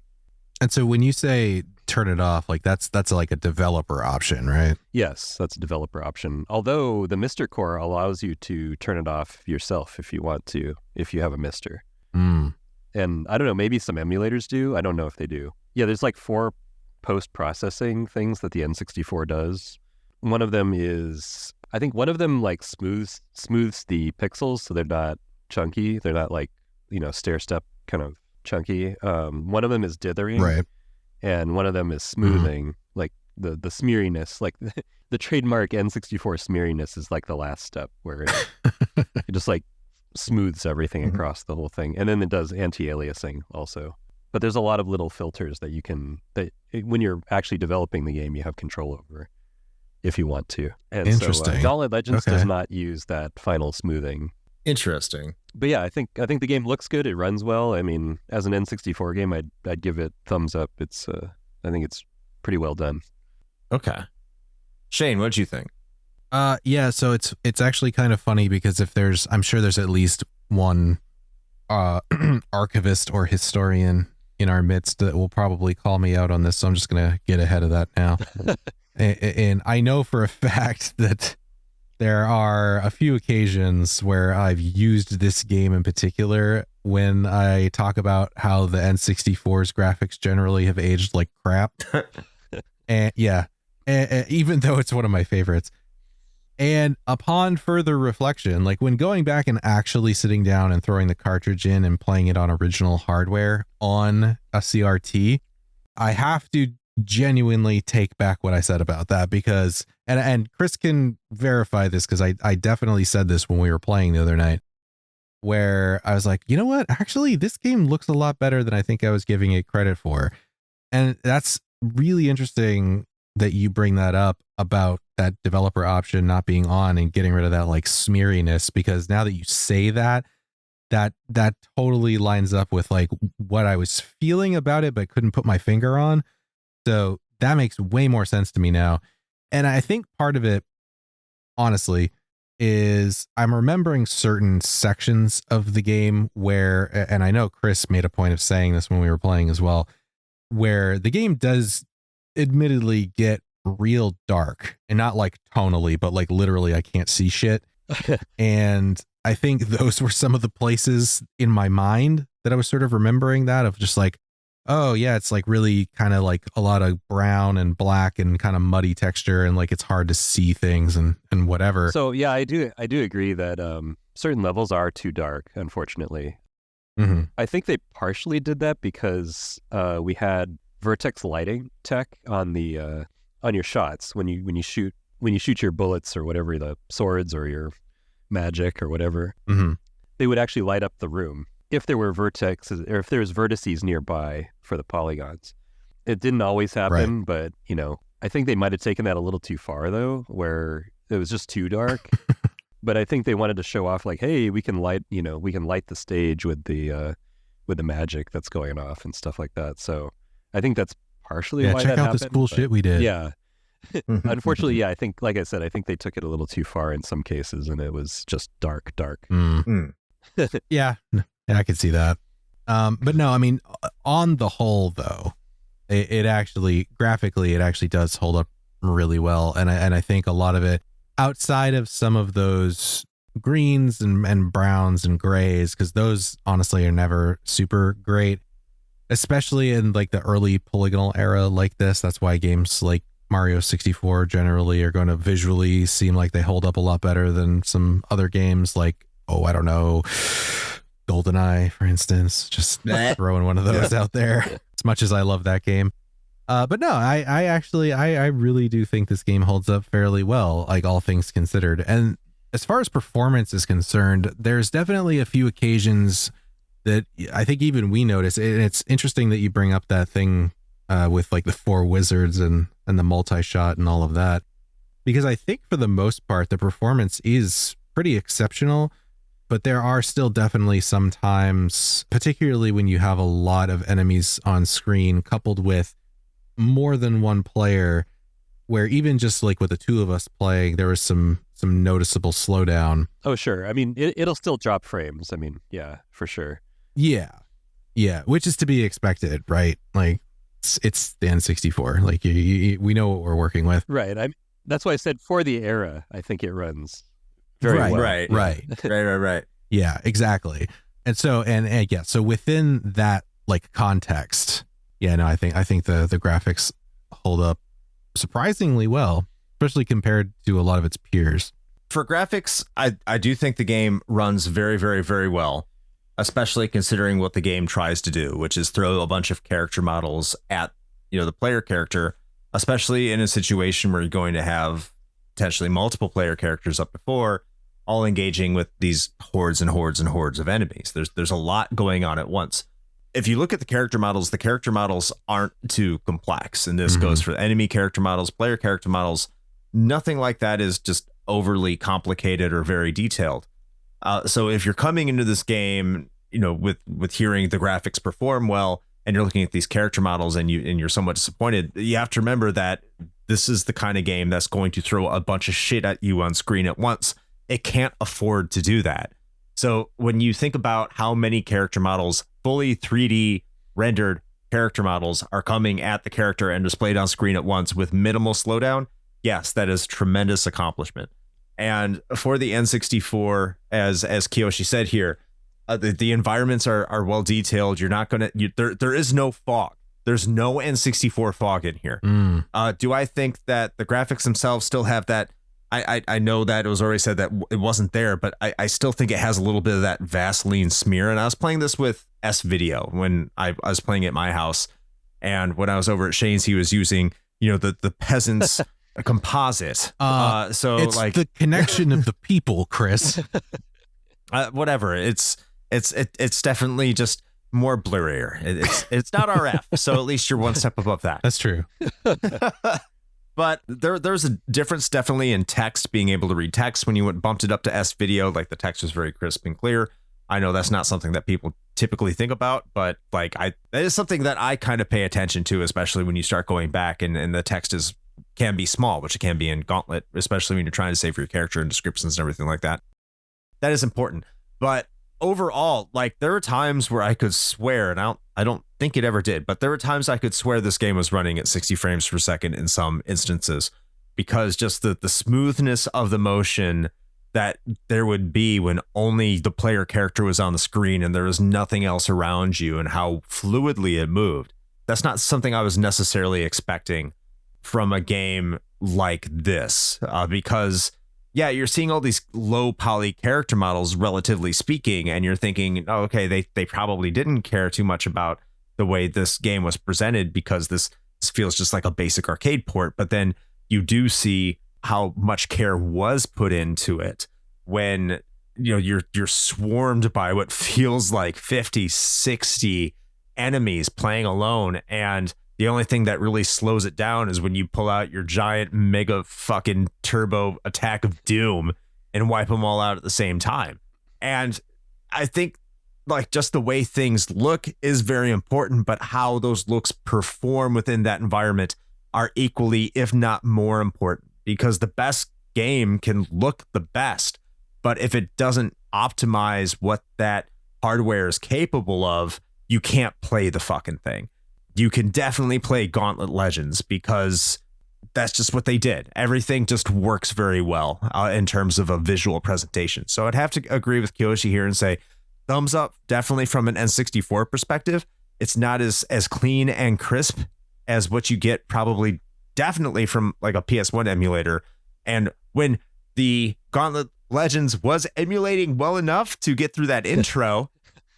It looked brilliant. So I can get through the intro, and it looked very good there when it could be up-resed. But aside from that, it does look good when played on original hardware, and I'll give it all the credit in the world. So just today, I saw somebody saying that they thought that Gauntlet worked on Muppin now, but I don't have any confirmation of that. The N64 emulator. It works on Mister. It should work on the Mister. I haven't tried it yet because I haven't downloaded that core. Okay. I am excited to try it. And if it does work on Mister actually has a core that can run games even better than a real N64. And that has just happened. So you can play stuff like Banjo-Tooie at full 30 frames per second instead of like 18 to 20 or something like that, which is nice. Nice. Yeah. So I'm a big fan of the Mister. I think stuff is going to be quite nice, especially, if you're a fan of a system you wish that it just could do a little bit extra, you know what I mean? I have a dev tidbit for you in terms of the game performance. So our lead programmer also, he wanted to try to get this game to perform as best it could, right? And he actually worked very, very hard to get it to perform well. One of the things he tried, he didn't keep it in the game, but he tried it, was to de-res the screen when it started slowing down. He found that while it worked, it didn't actually really improve the frame rate very much, so he took it out. Because you have to do a lot of calculations to do that, to de-res the screen on the fly. Games do that nowadays, actually. Back then, it was too big of a CPU hit, I guess. I think it was kind of a new thing. I don't know if it was ever done back then very much. He really, really wanted the game to run as well as it could, and that was one of the things he tried, and I got to see that, and that was trippy because it goes from like 240p to 100p or something like that. It's like really, really blocky. It looks like a Super Nintendo transition, I think they did a good job, though. I really do. I was very impressed by how many enemies could be on screen at once. No, it can handle a large amount of things on screen at once, and yeah, it was built specifically to do that, obviously. Yeah, and that's definitely what you want in this kind of game, and that's part of the experience. Is like, oh shit, here's like 50 enemies coming right at me. I got to figure this out. If you're not getting that part of the experience, then you're not getting the whole experience. So yeah, exactly. Yeah, 100%. All right, we're going to move on to the audio here, the audio presentation. We have kind of mentioned it already. We've gone into this a little bit with how Skorne has talked and whatnot. But what did we think of the overall audio delivery in for Gauntlet Legends here, Shane? All right. So here's my question. I don't know if you'll be able to answer it, but you are quite literally the closest to this game that I've ever gotten to anybody, so it's worth a shot. What in the world is the warrior saying when he gets food and it sounds like he's saying "Nyam"? What is that? Oh man. So I'm sorry, I can't answer it. I don't know. Damn it. I'm going to go to my grave not knowing this. Have you tried listening to the arcade audio by chance? Because a lot of that stuff's from the arcade. I haven't. Maybe that's what I should do. I think it's higher fidelity in the arcade version, so you should try listening to the arcade version. That's my answer. I mean, I guess, you know what? I guess that's a good answer. I'll take it. I don't know. It's just something that I've never figured out. And my brother and I, when we were playing when I was younger, we always just assumed he was just really weirdly saying mine, but we're not sure. Huh.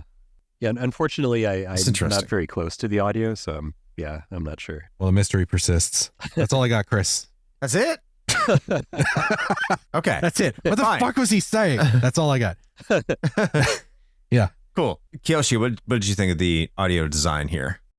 I think it's presented well. Like you said, the voicing is pretty cheesy, and I mean, that's fun in its own right. But I think the audio samples are very compressed.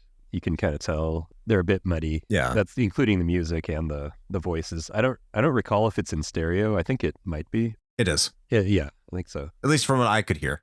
Yeah. I do really like the music compositions. The compositions were originally done in the arcade game. Let me see. John Paul and Barry Leitch. Yeah. So the console version was done by Barry Leitch, famous for Top Gear, I believe. Oh, That makes And sense. he remixed some of the audio or the music for the game from the arcade version. The arcade version still has very good music, but Barry took it up a notch for certain things. I especially like his version of Desecrated Temple. It's very good. It's a original Gauntlet theme remix. It's real good. Yes. Gregorian monks and stuff. I like it. But yeah, I wish the samples were higher quality. I think the sample quality is the biggest negative for the audio. I mean, it's the N64, right? That was the biggest not the biggest, but one of the biggest but I mean, knocks. I've heard music that's more clear on the N64. Sure. But you even said they were getting up against the size that they were allotted they were for really the cart. pressing the size for the cart. You know, the reason why, people would be like, well, why didn't you just get the bigger one? Well, because each sale of the game takes a hit in terms of their profits if they up the cart size, because they pay for every megabyte that's on that cartridge. They're paying Nintendo to press the carts, and the cost goes up if the cart's bigger. So keep them as small as you can. And that was the motto for N64. And it was unfortunate because, if the N64 had a CD, well, you wouldn't have had to deal with that. No. I also have to agree with everything you said, really. Like, I do like the fact that the voice quality was very audible, and I could understand everything that was being said, apparently, except from Shane's exactly. mind. Other than that. The important stuff was actually very audible, yes. Yes. But you could tell it was heavily compressed in all those things. But I actually think, playing it and going through on original hardware myself through my TV, I thought that the music quality, the composition was very good. The quality, the way that was coming through my speakers is very good. I thought it was, in terms of its soundtrack, which is normally where I go to for audio critique, was incredible. Again, playing through that first level over and over and over and over and over again, just to make sure that my health was good. The music there is a banger, and there's some times when the music just goes into the background because you're just more focused on just laying waste to enemies that you're not even really thinking about it. But there are times when that music really comes through, like you said, when you go to the cathedral and it has that Gauntlet remix coming through of the original game. And even I was like, someone who hasn't played a ton of Gauntlet, like, oh yeah, I know this thing. Yeah, very recognizable. Yeah, like, this is badass. I love this. But yeah, I think a lot of the music compositions were very good in the game. Sometimes, like it was more ambient in some stages, but the themes were very strong for the music. Oh yeah, very much so. Yeah, like I'm pretty sure Summoner's Tower is just burnt into my brain forever for the amount of time that I spent there. And it's such a good track. I mean, even the title screen music is just so good, with like that like organ just going ham. It's like it's almost very like Castlevania-esque almost in a way. At least that's where my brain goes. But yeah, no, I really appreciate all of the compositions in this. I'm curious because I know that this wasn't like your area or anything, but the soundtrack of the game actually has something like 6 or 7 unused tracks on it. Do you know anything about those at all? No, unfortunately I don't. I didn't even know it had unused tracks, actually. Interesting. Okay. I was just curious if you had heard tell around the office or something about that. No, I mean, Barry Leach, I don't even know if he was in the US when he was doing, like, he was contracted to do the music, so I never saw him really. I mean, I'm sure some people did, but I wasn't involved in the audio stuff, so. Right. Gotcha. I just do graphics, just graphics. I do want to also point out that the sound effects, I did like them as well, even though they were compressed. You could tell they were compressed when you're like, desecrating their little hovels, and every single time you hit it, it sounded like a building being knocked down and stuff like that. They were compressed. I did like them. What I really liked is every single time that you heard the smack of your weapon being shot and hitting the enemy, like smack, smack, smack. It never got old. It was never too distracting. It was very rewarding, and I loved it. Very so satisfying. That is a sound effect that I do appreciate. Yes. Yeah. I love that smack sound, knowing that you're damaging that damn enemy. I'll also say that the sound that like almost like I want to say like a bull or something. The screech, the suicide bomber enemies make. Yeah. Very iconic. Yep. Yeah, because that was always like, especially when my brother and I were playing, that was always like, oh shit. Like we had to figure out where he was. So that was another one. Might have some lingering stress from that. And the archer's shot being called BFG. Oh yeah, that was good. Of course it is. Why is it? Don't worry. That's Don't worry great. about it. It's a reference to a different game, whatever.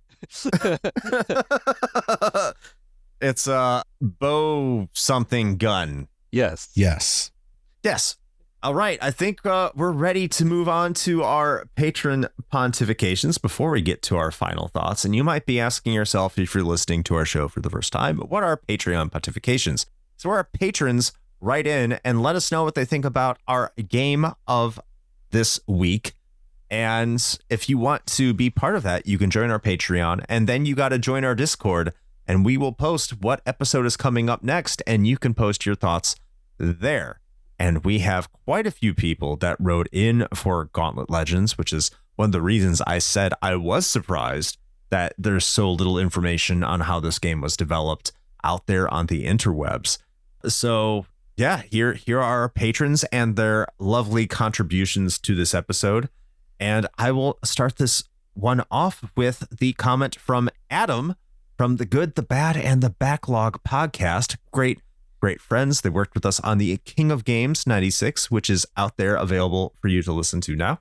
And Adam says, I like the idea of Gauntlet Legends, but for whatever reason, I could never find the motivation to continue playing past the first few couple of levels, which is sad because I like gauntlets and I consider myself a legend. Wow.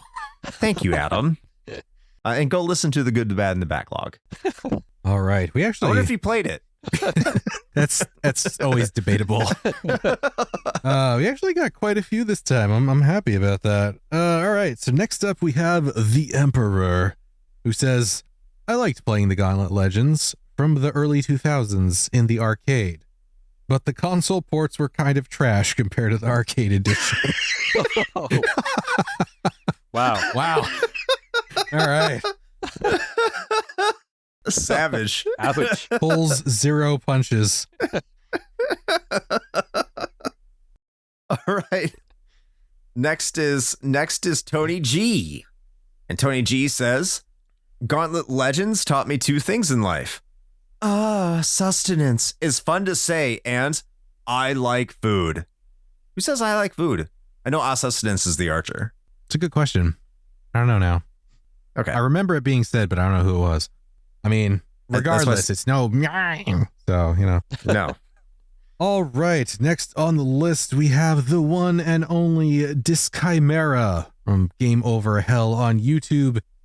And he says, Gauntlet Legends was my first experience with the series, back when I thought it was some random game that got left over in the rental store shelf because nobody wanted it. Even back when it was new, and this might be because I was too little, it had this energy that made me suspect it was probably targeting young adults. I really tried to push through, but by the time I returned it, I struggled to go very far in the game due to difficulty. I always wanted to try it with more players, but my brother didn't care for it. My interest in the game is renewed nowadays because I now know it's a classic arcade game series, and even though everyone seems to say the N64 version was the weakest console version, to hell with multi-tap BS, it's N64 or arcade. Is that really the sentiment? I thought the N64 was... didn't. Yeah. No, I don't think Thought that's that was the viewed as the sentiment. better one. Unless, so if he's coming at that from a more recent standpoint, then people would probably say the Dreamcast one or something. Okay. That could be understandable. I mean, I feel like that's an Just unfair because- comparison given that it mixes in like It Dark is. Legacy shit. Yeah. Anyway, thanks Right, to Chimera. We love you. Next is Masked Keaton, aka Poppy the Keaton, the high score challenge extraordinaire. I've heard you're something of a high score challenge aficionado there, Kiyoshi. What? I don't know anything about that. No. Huh. High scores? Okay. I just work on games, right? And Yeah. Right. He made this one axe one time. That's right. It was on fire. Yes. Keaton says that I had this on PS2 and loved it. I think he's talking about Dark Legacy. The 2 things I remember most is how frustratingly hard it was to unlock the unicorn guy, and the interesting way the whip using Drider Dominatrix boss made me feel. Hey, my entry was more lewd than Adam's, because Adam definitely does have lewd entries. True. Thank you, Keaton. Thank you, Keaton. I do not remember a Dominatrix boss. So I do think you're talking about Dark Legacy, but that technically does count. Yeah, it technically counts. All right. Next up, we've got Ozzy, the review crew executive officer. Did we give him that title? Is that official? Like, do we? No, I just gave him that. Okay. I wanted to give him like review crew CEO. Is he being paid? Like, I don't. Anyway, he says, I can't. In love. He's being paid in love. Ah, yes. Paid in exposure. Anyway. All right, so Ozzy says, I can't speak much to Gauntlet Legends because I didn't play it as much, but I can definitely talk about Gauntlet Dark Legacy. God damn it. Guys, you had one job. All right, which is essentially the same game and will likely never be talked about. That's probably not true. We'll probably get to it. Anyway, playing it by yourself, it's not much to talk about, but play it with friends, and it was one of the few cooperative experiences that would immediately trigger emergent magical moments. Getting pinned down by endless hordes of enemies, one character running low on health, only for the other player to grab the meat like an asshole. Yeah, Shane. I don't know who does that. Inadvertently triggering a trap, it all elicited yells, hollers, and laughs. All of this is packaged in graphics that are not much to speak about and sounds that repeat over and over. Ouch. But it doesn't matter because it all comes together for an experience that will be permanently imprinted in your brain. I can agree with that. Yeah. I can agree with that. Next, we have Ray, who's not being a quiet man for this episode. Unusual. And Ray says, my friend and I played the Dreamcast version of Gauntlet Legends just to spite Omi. Wait, who's Omi? I don't know. I have no idea. I don't know what the reference is there. I don't know what he's talking about. All kidding aside, it was some good fun, but playing co-op enhances most gaming experiences. Because this would be a drag if I played it by myself, especially since I played it 20 years too late. Nevertheless, exploring and figuring things out with a friend gave us some bonding and laughs, and that's what I'll really take away from this game. Thank you, Ray. Really do appreciate it. Yeah. Good. Alrighty, we've got Lunchbox, aka the Disgruntled Gamer on YouTube. And he says, I have always liked the Gauntlet series. I still play the first two on a regular basis. Now, Legends is a different story.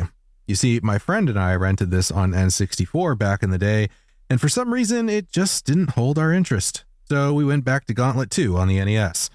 Now that I remember, we didn't play much on the N64. Even back then, the games looked bad, and that garbage controller can fuck off into the void. Whoa. Really ended on a strong note there. I'm an N64 controller apologist. For the record, I actually like the N64 controller.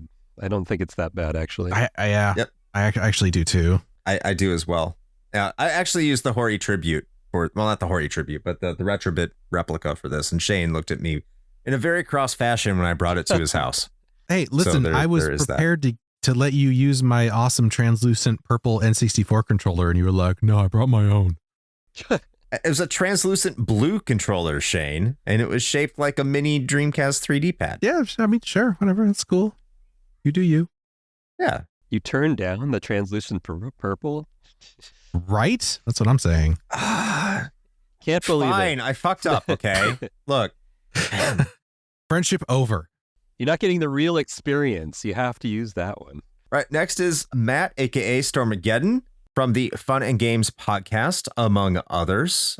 One is Screen Snark, I believe. They do a couple other of podcasts. Mhm. All great. You should go check all of them out. And they say, I loved this game when it came out. I grew up playing Gauntlet on the NES all the time, so when I heard this was coming to the N64, I was hyped. It probably hasn't aged well, but I haven't played it in a long while back when the N64 came out. It was one of my go-to multiplayer games that I played with my friends. Favorite class will always be the warrior. I loved how also in this version, the different colors of the different classes had different costumes. I agree. And you could unlock stuff as well, like minotaurs and such. Yeah, absolutely. I chose the Red Archer for my playthrough because the Red Archer looked like a hot woman Santa Claus. It's a very specific niche. All right. And Works for me. I mean, yeah, you know. Ho, ho, ho. Indeed she was. And last but not least, we have... She's a lady. I will take her out for a nice steak dinner and then never call her back. All right, Storm Beagle from the Retrotopia podcast says, I remember loving this game, but it was a renter for me. I think I played it at a sleepover with friends on the N64 and had such a great time with it that I rented it myself. But alas, it was not as fun to play single player. This game really benefited from having a bunch of friends over or playing it at the arcade. I could agree with that. Yeah, for sure. Mm-hmm. And make sure to check out Retrotopia for their retro gaming podcast as well. Okay, so that concludes all our pontifications. We do not have any miscellaneous information here. I know Kiyoshi, before we started recording, said that he had some miscellaneous information he may want to share more along the lines of Gauntlet 4. So if you're still down to share that, Kiyoshi, would you be interested in letting people know what you have there? Sure. So this is a little off topic because it's Gauntlet 4. My friend and my indie development partner, his name is Chris Tang. He actually was at Atari Games before I was, and he worked on Gauntlet 4 for the Sega Genesis. For anybody who knows Gauntlet 4, there's stories out there that it was developed by a now somewhat famous group called M2 from Japan. They submitted a request to be able to publish or develop Gauntlet on the Genesis or Mega Drive in Japan, and they sent it to Atari Japan, and Atari Japan apparently didn't know what to do with it, so they sent it to Atari US. Chris was writing copy at the time, but he was also sort of like quality checking games and stuff like that. It came across his desk, and he wrote a bunch of notes about it because he got the ROM and he got to play it. And he was like, well, Gauntlet 1 isn't, that relevant these days because it was much later than, like the NES Gauntlet 1 or, even Gauntlet 2 had come out, and there'd been some time, right, between then. Mm-hmm. And so he's like, well, you got to add stuff to it for people to want this game. It can't just be 4-player. It has to do more, right? So he came up with this thing, well, like, I think the NES Gauntlet 2 had sort of an adventure mode, and he wanted the Genesis version to have a RPG mode. So he actually wrote this stuff down and sent it back to them. And I'll let him tell the story at some point, but he actually got M2 to do a whole lot of extra work, as it turned out, for Gauntlet 4, and that became the sort of the hallmark of that game. And it also it gave M2 a springboard to develop games with a little extra, and that's something that M2's became known for these days, is they'll port a game, but they'll also add something extra, whether that's, like the Phantasy Star on Sega Ages with, auto mapping and, the bestiary and all that stuff. Like, it's not just a ROM of Phantasy Star 1, it actually has all this stuff, extra to it that helps you out or is just interesting, right? M2 over the ages has done a lot of that sort of stuff. They've added 3D to all the Sega Ages games on the 3DS, for example. Mm-hmm. Gauntlet 4 was sort of the start of M2 being the M2 that we know today in a way. And very oddly, the guy who I work with was sort of a part of that, even though he didn't do any of the development. He was just writing a request from Atari. He was the idea guy. Yeah. It's like the one time when the idea guy was successful.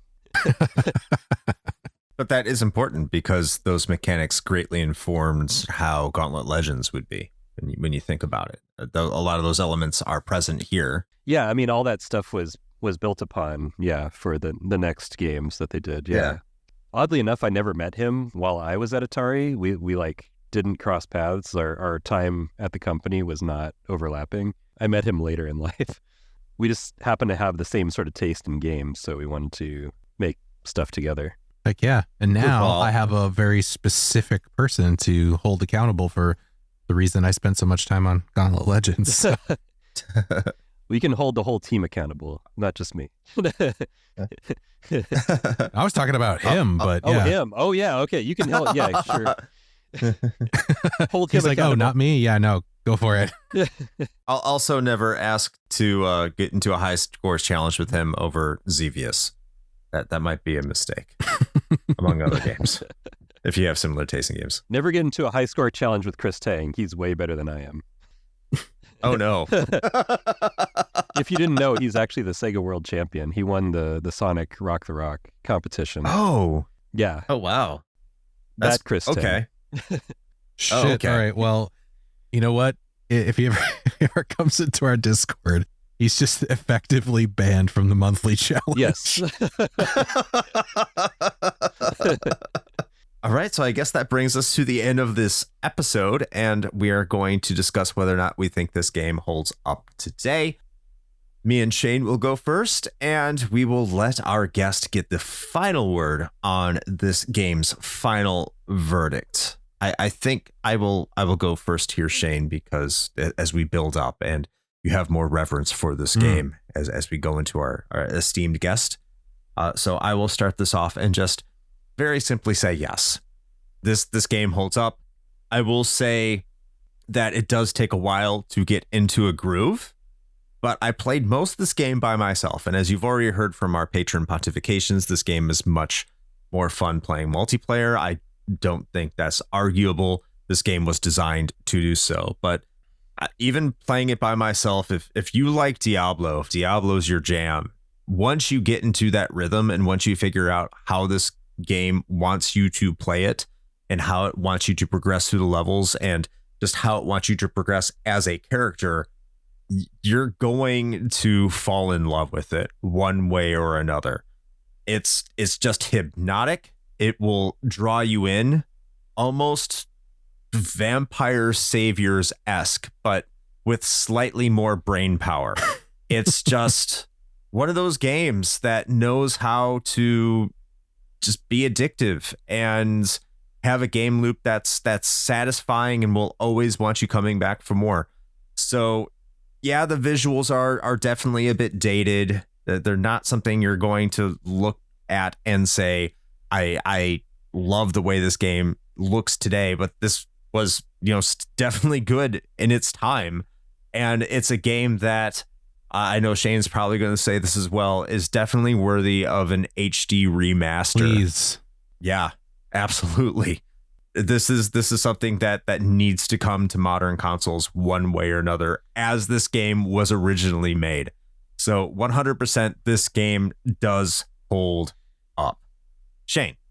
I mean, I 100% agree with that. And yes, I've been an advocate for an HD remaster / remake of this game in particular for a very long time. I think it's almost, and I don't say this very often, but I feel like this game truly is like criminally overlooked, especially, when we were talking earlier about how it was somewhat difficult to find more information about the game on the internet because there's just not really a ton out there. And I think maybe in later years, it's kind of had a little bit of a renaissance, perhaps a little bit of a resurgence as people go and kind of discover it. But honestly, and this isn't even something we talk too much about because I don't think any of us, Kiyoshi included, I don't think anybody has the answer, right? But we don't know why this game is apparently total dog shit to emulate when a lot of other N64 games seem to work well. There's just, I guess, some idiosyncrasies in there. I'm not sure what it is, but I think that might contribute to part of that, because obviously that's the path of least resistance when we're talking about being able to play retro games. It's a lot easier to do that than to go find a cart, find an N64, et cetera, et cetera. But having said all of that, it definitely, in my opinion, deserves all the praise that it does get, and all of the praise that we've given it, because it really is just a really distilled, fun experience. And at the end of the day, that's what we all play video games for, is to have fun. And this and Diablo, the first Diablo, because the port of this came out in 99, right, for the N64. So it was like OG Diablo and Gauntlet Legends. Those two are like the two pillars of what would basically build a large part of what my gaming taste profile is today. And you can see a lot of the similarities there. But yeah, at the end of the day, like if you can get your hands on an N64, and the actual cartridges for this game are not that expensive, even with the retro game market. They're comparatively, they're not like awful. What's your what is it at now? What's the market price now? 40 for a real cartridge. To me, that's not terrible. Like if you're serious about terrible, well, it's not $400. No. Yeah, I mean it's not like $10 that you can pick up at a garage sale or whatever, but like it's still reasonably priced enough that I think it's worth the money. I really do, especially if you've got at least one other person to sit down and play with. But even if you don't, as Chris said, and my own experience speaks to this as well, because my brother didn't always want to play with me when I wanted to play, because I ended up playing it a lot more than he did. It still holds up really well, even as a single player experience, but it's really going to shine when you have at least one other person playing with you. So does it hold up today? Yes, absolutely. It's a ton of fun.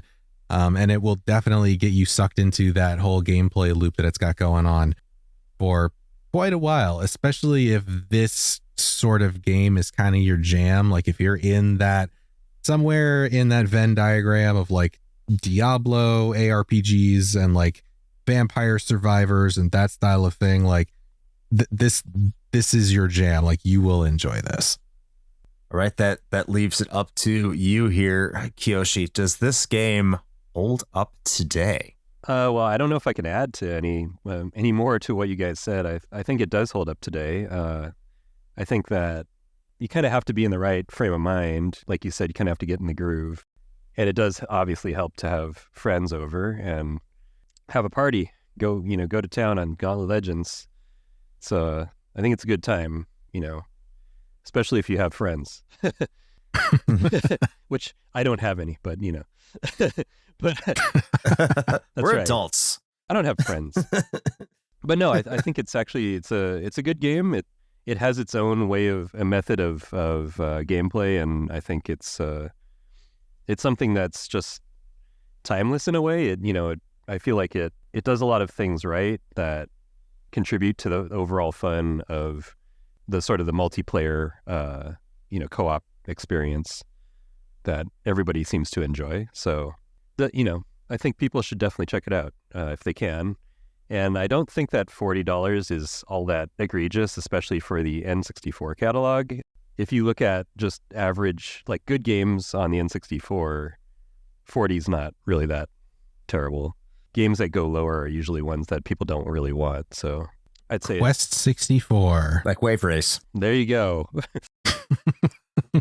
That Twitter account's going to murder us now. Oh, yeah. I like that Twitter account. It's a good account. I like that one. I love that account.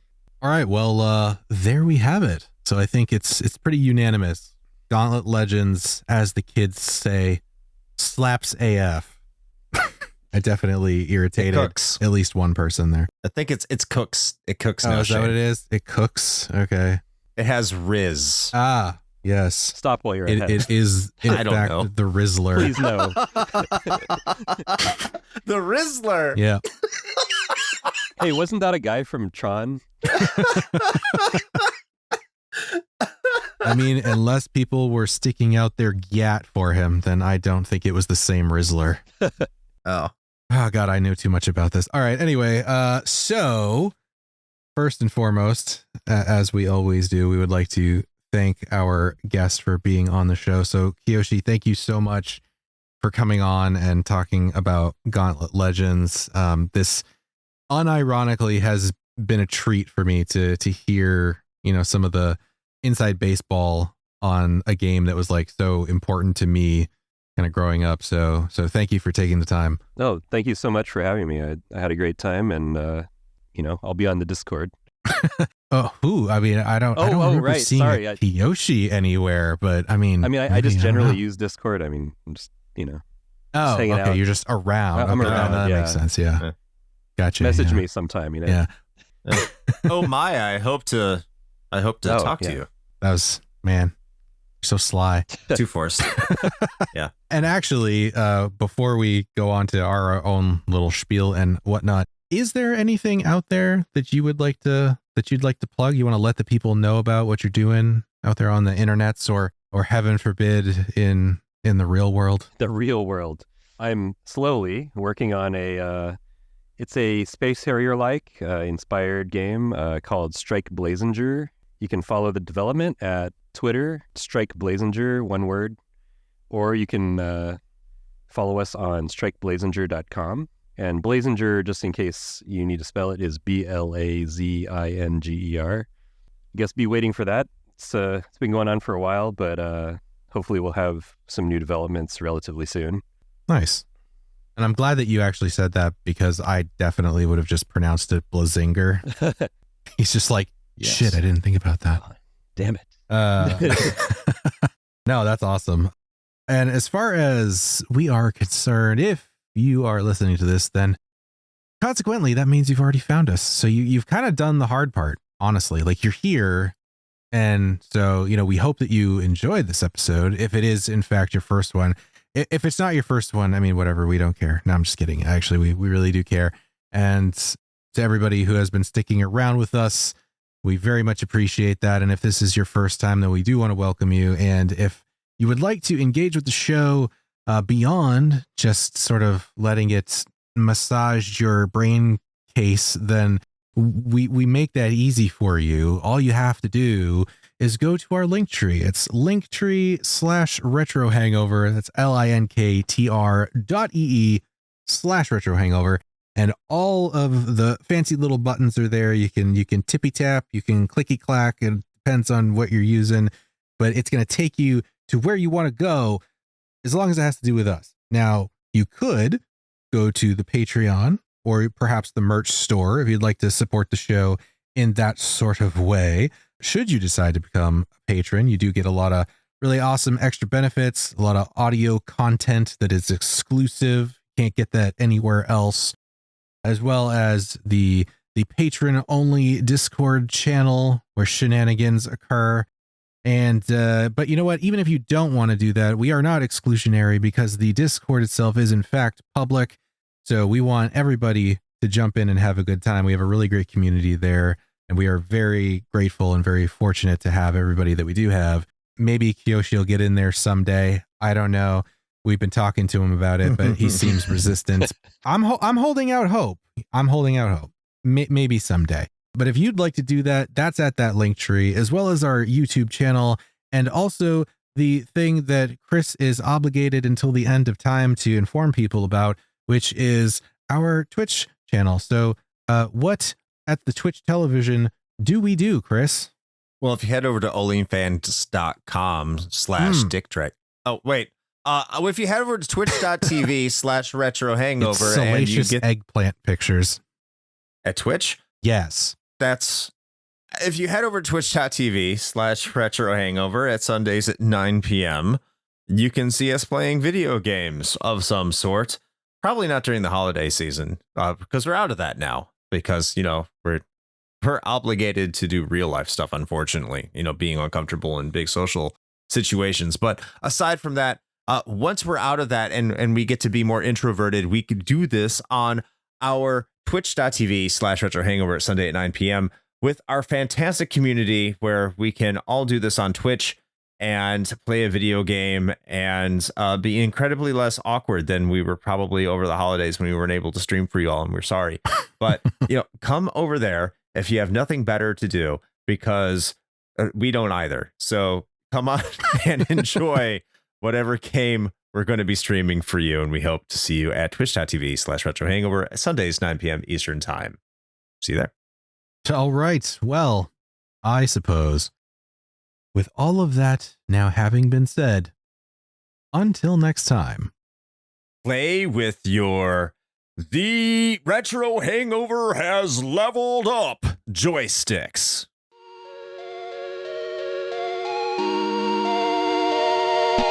Shane here with a quick message. The one rule Chris and I have always gone by regarding advertisements is this: it has to be something we use and can personally vouch for. If you know me, you know I love coffee. and Bones Coffee Company has been my go-to for homebrewing for quite some time now. Their small batch beans come in an impressive variety of flavors like Mint Invaders from Chocolate Space, or Electric Unicorn, which I swear tastes exactly like Fruity Pebbles. And the best part? No added sugar or calories involved, just natural flavors infused right into the beans themselves. Build your own sample pack of 5 4-ounce bags to find out which flavors speak to you, or jump in headfirst with full 12-ounce bags. They've even got K-Cups. Step up your homebrew game with Bones Coffee by visiting bit.ly/RHPBones. That's bit.ly/RHPBONES.